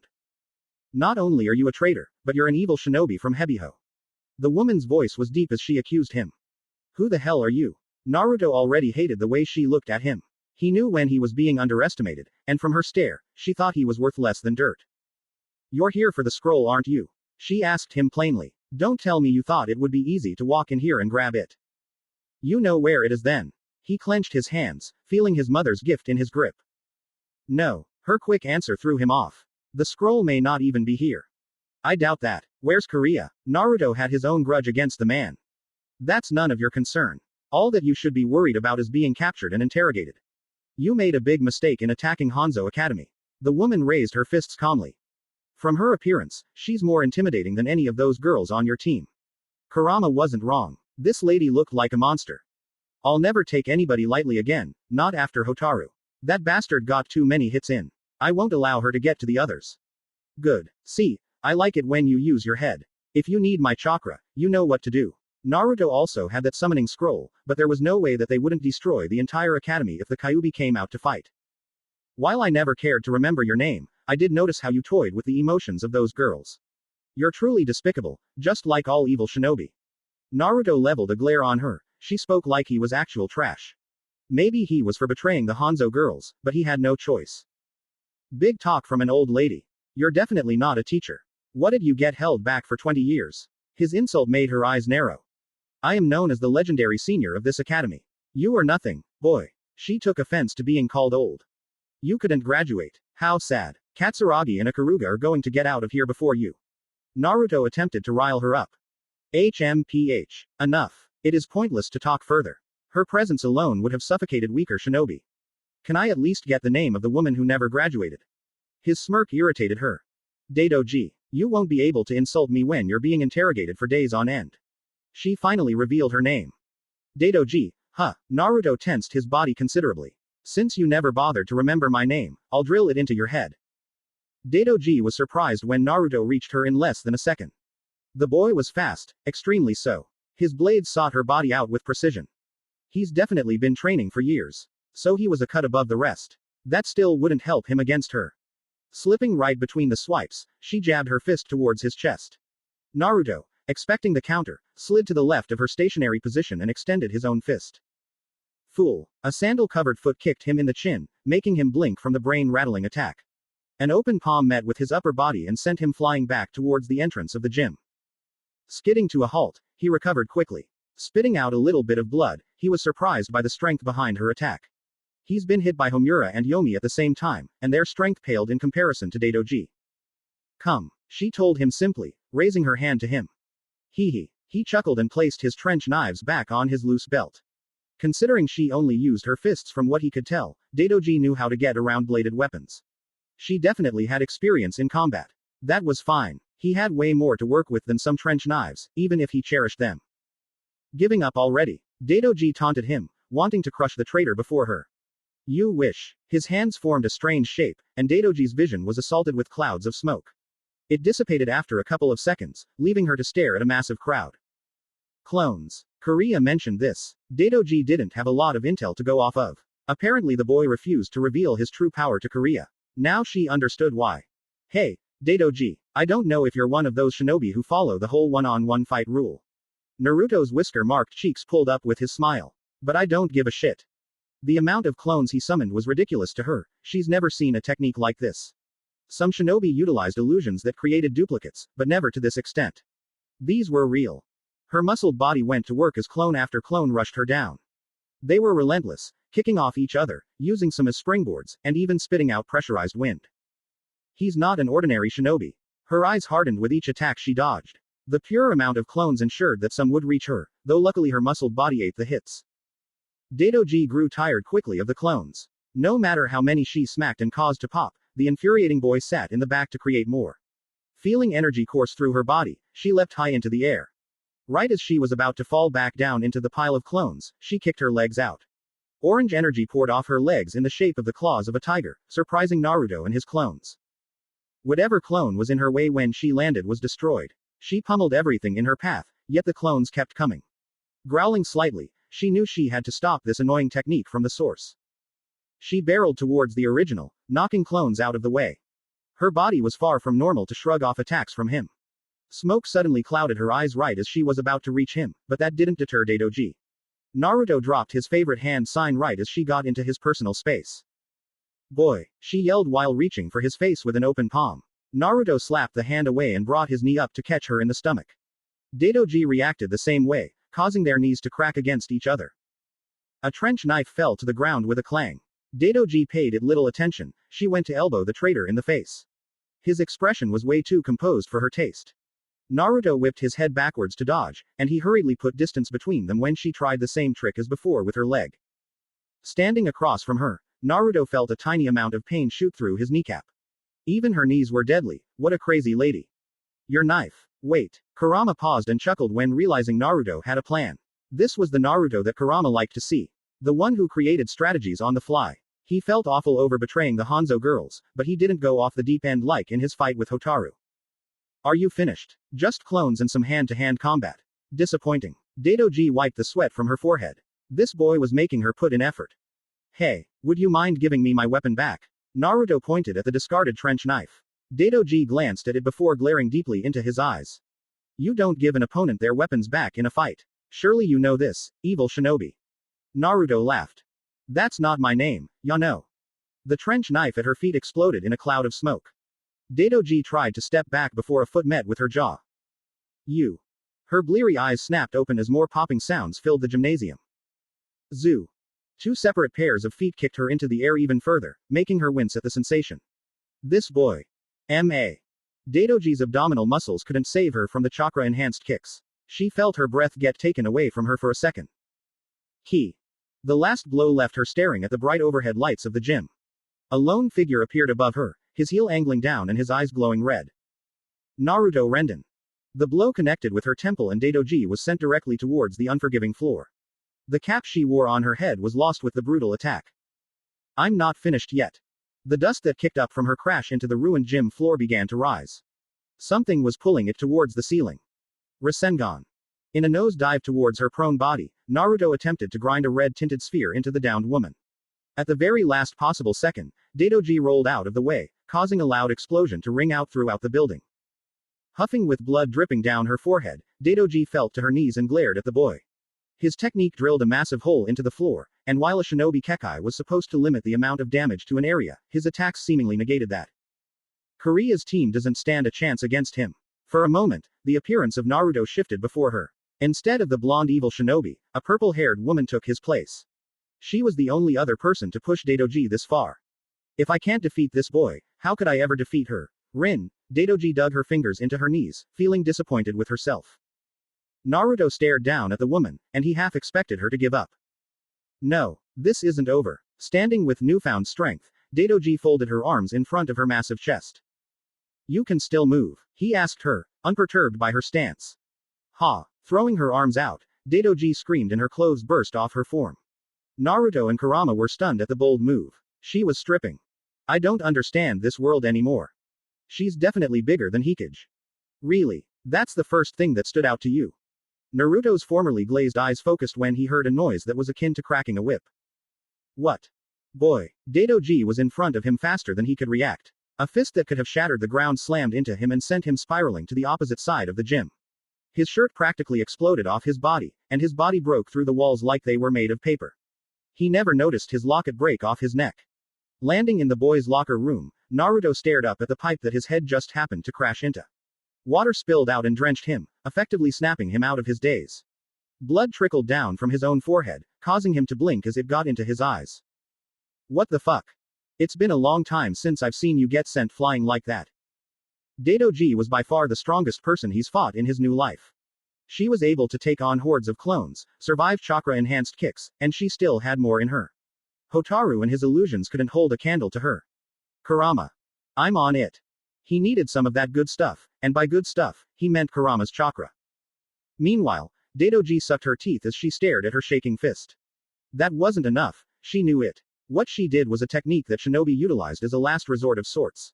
By essentially bursting all of the energy out that she used for her transformation, she gained an incredible increase to her offensive capabilities. Shinobi in training didn't favor this different transformation, and some avoided it altogether. Now that her fists could hit a lot harder, her body would also receive more damage. Straightening her body, she was only clad in the bandages around her chest and her white thong. Less than ideal, sure, but modesty meant nothing to a true shinobi. Well, that hurt. Daidoji groaned when Naruto's voice came from the human-sized hole in the wall. What was this boy made of? It was her turn to look over his form, and his new appearance set her on edge. His shirt was gone, and his own cloak was reduced to tatters. The headband that covered his forehead was torn and bloody. Red energy of some kind enveloped his body, and two tails twitched behind him. Is that a different transformation? The energy itself is like a yoma. Was this boy a demon in human skin? At the cost of that strength, you have to basically strip. I'm not interested in ever doing that. Naruto commented while the soothing chakra healed him. Kurama's chakra was dangerous, but to someone who's had the Kyuubi sealed in him since birth, it was like a drug. I'll give you some credit, boy. You can certainly take a punch. Daidoji knew that if any of his teammates took that same attack, they'd be down for the count. Same to you. Naruto smiled at her, his teeth sharper than normal. It sucks that you're going to lose this fight though. Arrogant punk. She snarled and sparks of yellow electricity coated her body. Last chance. Where is the scroll? Seeing the energy bubble around him, and the demonic eyes shining, she felt uneasy. I already told you. Holding a hand out, golden-colored energy filled her palm. It formed a deadly-shaped ball, similar to his own Rasengan. Even if it was here, you'd never get your filthy hands on it, evil shinobi. And I already told you what my name is. Naruto stood directly across from her, letting chakra spin around his palm. A bright sphere of chakra took shape, but he wasn't done yet. Daidoji held back the urge to recoil when a deadly screech filled the room. It emanated from his technique, and she felt her body lock up. The glass windows of the room cracked and the wind howled. Red, blue, and white chakra swirled around the Rasengan. Kurama claimed it wasn't quite complete yet, and he refused to harm himself for attempting the complete version. He didn't want to kill Daidoji either. She wouldn't show you the same mercy if your roles were reversed. Kurama truly saw no difference between the good and evil shinobi when they battled. They all went for the kill. I already hurt Katsuragi and the others, there's no need to kill this woman. Their mission only pertained to the scroll. Suzune said to eliminate witnesses, but Naruto would have to go against that order. Unless Daidoji suddenly left to attack his Hebiho team, he had no reason to put her down. Even if her punches hurt like hell. Naruto pushed his body forward, and aided by Kurama, he already knew the outcome. Daidoji brought her hand in front of her for protection. She wasn't sure what would happen, though she was confident in her own abilities. The second he reached her and thrust his hand forward, she felt her own technique fizzle out. Confidence soon left her when the wind-coated sphere tore through her final attack with ease. He really is a demon. Power like this was being welded by an evil shinobi. Daidoji's last thoughts before she lost consciousness were related to how good shinobi would be able to survive against this boy. Ikaruga panted and fell to a knee before her opponent. Her outfit consisted of almost nothing at this point. Fortunately, Yomi wasn't faring much better. That's a good look for you, princess. Yomi told her while breathing heavily. Exhaustion was hitting her hard. Stop calling me that. Leaning on her sword like a crutch, Ikaruga tried to summon whatever energy she had left. She needed to finish Yomi off and assist her teammates. Things have gotten too quiet, and she was concerned. What's the matter? You can't handle the lower class calling you out. Yomi's body may be battered, but her mouth was not. I don't have time to listen to you. I have to get to my teammates. Ikaruga and Yomi glared at each other before a giggle reached their ears. Your teammates have already been taken care of, Ikaruga-chan. Haruka walked up to the tired pair of shinobi. The Hebiho girls followed behind her. Ikaruga felt fear grip her heart. If they were all here. That look on your face tells me that you're worried about your little friends. Don't worry, they've been taken care of. Haruka's outfit was in great condition as she let Mirai lean against her. I'm really disappointed. Homura, who wore little more than fabric in her underwear, glared at Ikaruga. That's the elite team this academy has to offer. Hanzo's granddaughter, TCH. You're saying that, but you look like a mess. Hikage accused her. The snake-eyed girl's outfit was not any more torn up than usual. I just let her get some hits in. I wanted to test her path of the shinobi. Her attacks felt like nothing but a feather on my cheek. Homura defended herself with a blush. So that's why I can see your Hikage. Homura covered her teammate's mouth with her hand. Where's Naru-ni? Mirai wondered aloud. She thought he'd be the first to be back. Ikaruga felt sick to her stomach as the Hebiho group conversed casually. They were joking together while her own team could be bleeding out. Evil shinobi were truly terrible. Darling was definitely responsible for those explosions earlier. Haruka could safely bet her life on that. That dumbass should have been finding the scroll instead of destroying the academy. Homura closed her eyes and shook her head, preparing herself to scold him. She was team leader after all. Hi, Naru, Hikage called out and Homura froze. No way, he wasn't behind her. Hubby-chan. Naruto greeted his love. Oh, Homura-chan, you talk a lot of crap for someone with their nipples out. Homura wanted to die. Where's your shirt and cloak? Hikage slid up to him with a smile, feeling his warm presence made her relax. Completely destroyed, and somebody is borrowing whatever is left of my cloak for now. Naruto told his team, keeping his eyes on the defeated Ikaruga. None of them are dead. Hikage eased whatever worries he had. Thanks. Ikaruga wanted to cry in relief. Her team was alive. That was the best news she received all day. What are we doing with her, Naruto-san? Yomi asked him with an unreadable expression. Ikaruga stared defiantly at the group. If she was to be captured, she wouldn't go down without a fight. Even if it killed her. Ikaruga, the scroll isn't here, correct? He crouched in front of her beaten form. Her fight seemed to end in a draw. Naruto-san. You betrayed us. She whispered with her eyes fluttering. She was very tired. Naruto frowned, and she could have sworn he looked regretful. Yeah, she doesn't know. I searched the shinobi room and the interior of the school. I'm assuming their teacher, Korea, hid the scroll with him. He doesn't seem to be around. Naruto reported to Homura, who quickly covered her breasts when he faced her. Well, this mission was a failure. Homura wasn't looking forward to seeing their so-called benefactor again. Normally I'd say we bring her along for interrogation. Haruka gestured to Ikaruga, but these girls really don't know much. Ikaruga possessed no energy to appear offended at that statement. If the scroll is not here, then we have to wait. Will he be alright with that? Hikage was quite obviously referring to Dogen. If he has a problem, I'll deal with him. There was no way Naruto would allow anyone to punish the girls for something out of their control. Dogen gave them a time to attack. It wasn't their fault that the scroll moved positions randomly. Naruto-san. Ikaruga brought his attention back to her. Katsuragi. She hides everything from others, but you were the only one and she fumbled over her words. That's enough, Ikaruga. Naruto grouped up with his team, gently pulling Yomi with him. The bean sprout-loving girl was glaring daggers at Ikaruga. It's over. He definitely needed to speak with Yomi when they returned to Hebiho. He's never seen the girl this angry. Hikage remained silent, but she sort of understood what Ikaruga was talking about. That annoyingly persistent blonde girl was very emotional over Naruto. Go check on your team and then head to the gym. There's one more. Naruto informed her and nodded to Homura. Rolling her eyes, she figured it was time to head back to Hebiho. She didn't particularly like the fact that Naruto was helping these good shinobi. I can't let you all go, for justice's sake. I will. Ikaruga felt the words die in her throat when Naruto simply left with his team following. They were this weak. None of them were able to take down their opponents, and Naruto left with no hesitation. She couldn't blame Katsuragi for having tears in her eyes. Not when she shed them as well. Daidoji. Daidoji. Jumping up, Daidoji hissed when she felt her body ache painfully. Her head was pounding, her arms burned, and her chest was sore. Opening her eyes, she realized she was laid on the small couch in Hanzo's shinobi room. Turning to the man who was addressing her, she frowned at Korea. I already know what happened. Ikaruga told me everything. The scroll is still in my possession. Korea felt like 20 years were added onto his age after hearing the report from the third year. He never trusted Naruto, not like his idol, but for the boy to leave Daidoji in such a state. Damn it. Damn it. Daidoji raged and clenched her quivering hands. Defeated by an evil shinobi and, wait. What am I wearing? Looking down at her body, she realized she was naked under the long tattered cloak that was tied together hastily with a string. That's Naruto's. A subdued voice spoke and Ikaruga entered the room with a limp. What? Daidoji couldn't believe that the boy dressed her after defeating her. For an evil shinobi to leave their opponent alive, it was ludicrous. That's a part of his outfit. Ikaruga looked down at her hands, which held a small locket. Daidoji stood in stunned silence. Ikaruga, your team performed admirably for combat against opponents who were far more prepared to face you.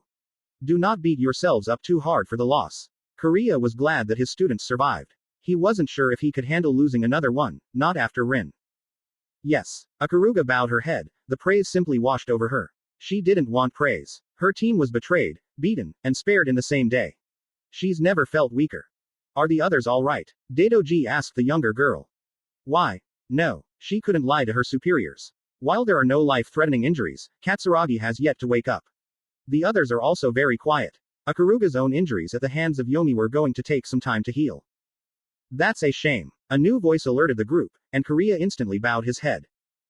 Hanzo-sama. Relax, there is no need for that. The old man waved off his granddaughter's teacher.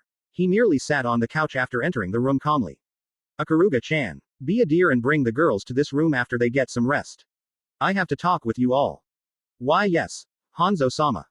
Ikaruga scurried off, heading to the school's infirmary they used for their shinobi. She didn't want to show herself in front of a legendary shinobi like Hanzo. Surely even he was disappointed in them. The room remained tense until Hanzo broke out into small chuckles, confusing the remaining shinobi. That kid really did a number on you, Daidoji-chan. The woman scowled at his mockery. Her arms felt like they were on fire, and her head was pounding. The brutal kick to her forehead was engraved in her brain. Naruto. He is nothing but trash. Evil shinobi trash. The fact that she still wore his clothing only made Hanzo laugh more. I'm not so sure about all that. Hanzo leant his fist on his cheek and smirked at the duo. Hanzo-sama. Are you withholding information from us? Korea wouldn't be surprised, it wasn't the first time Hanzo left him out of the loop. Probably.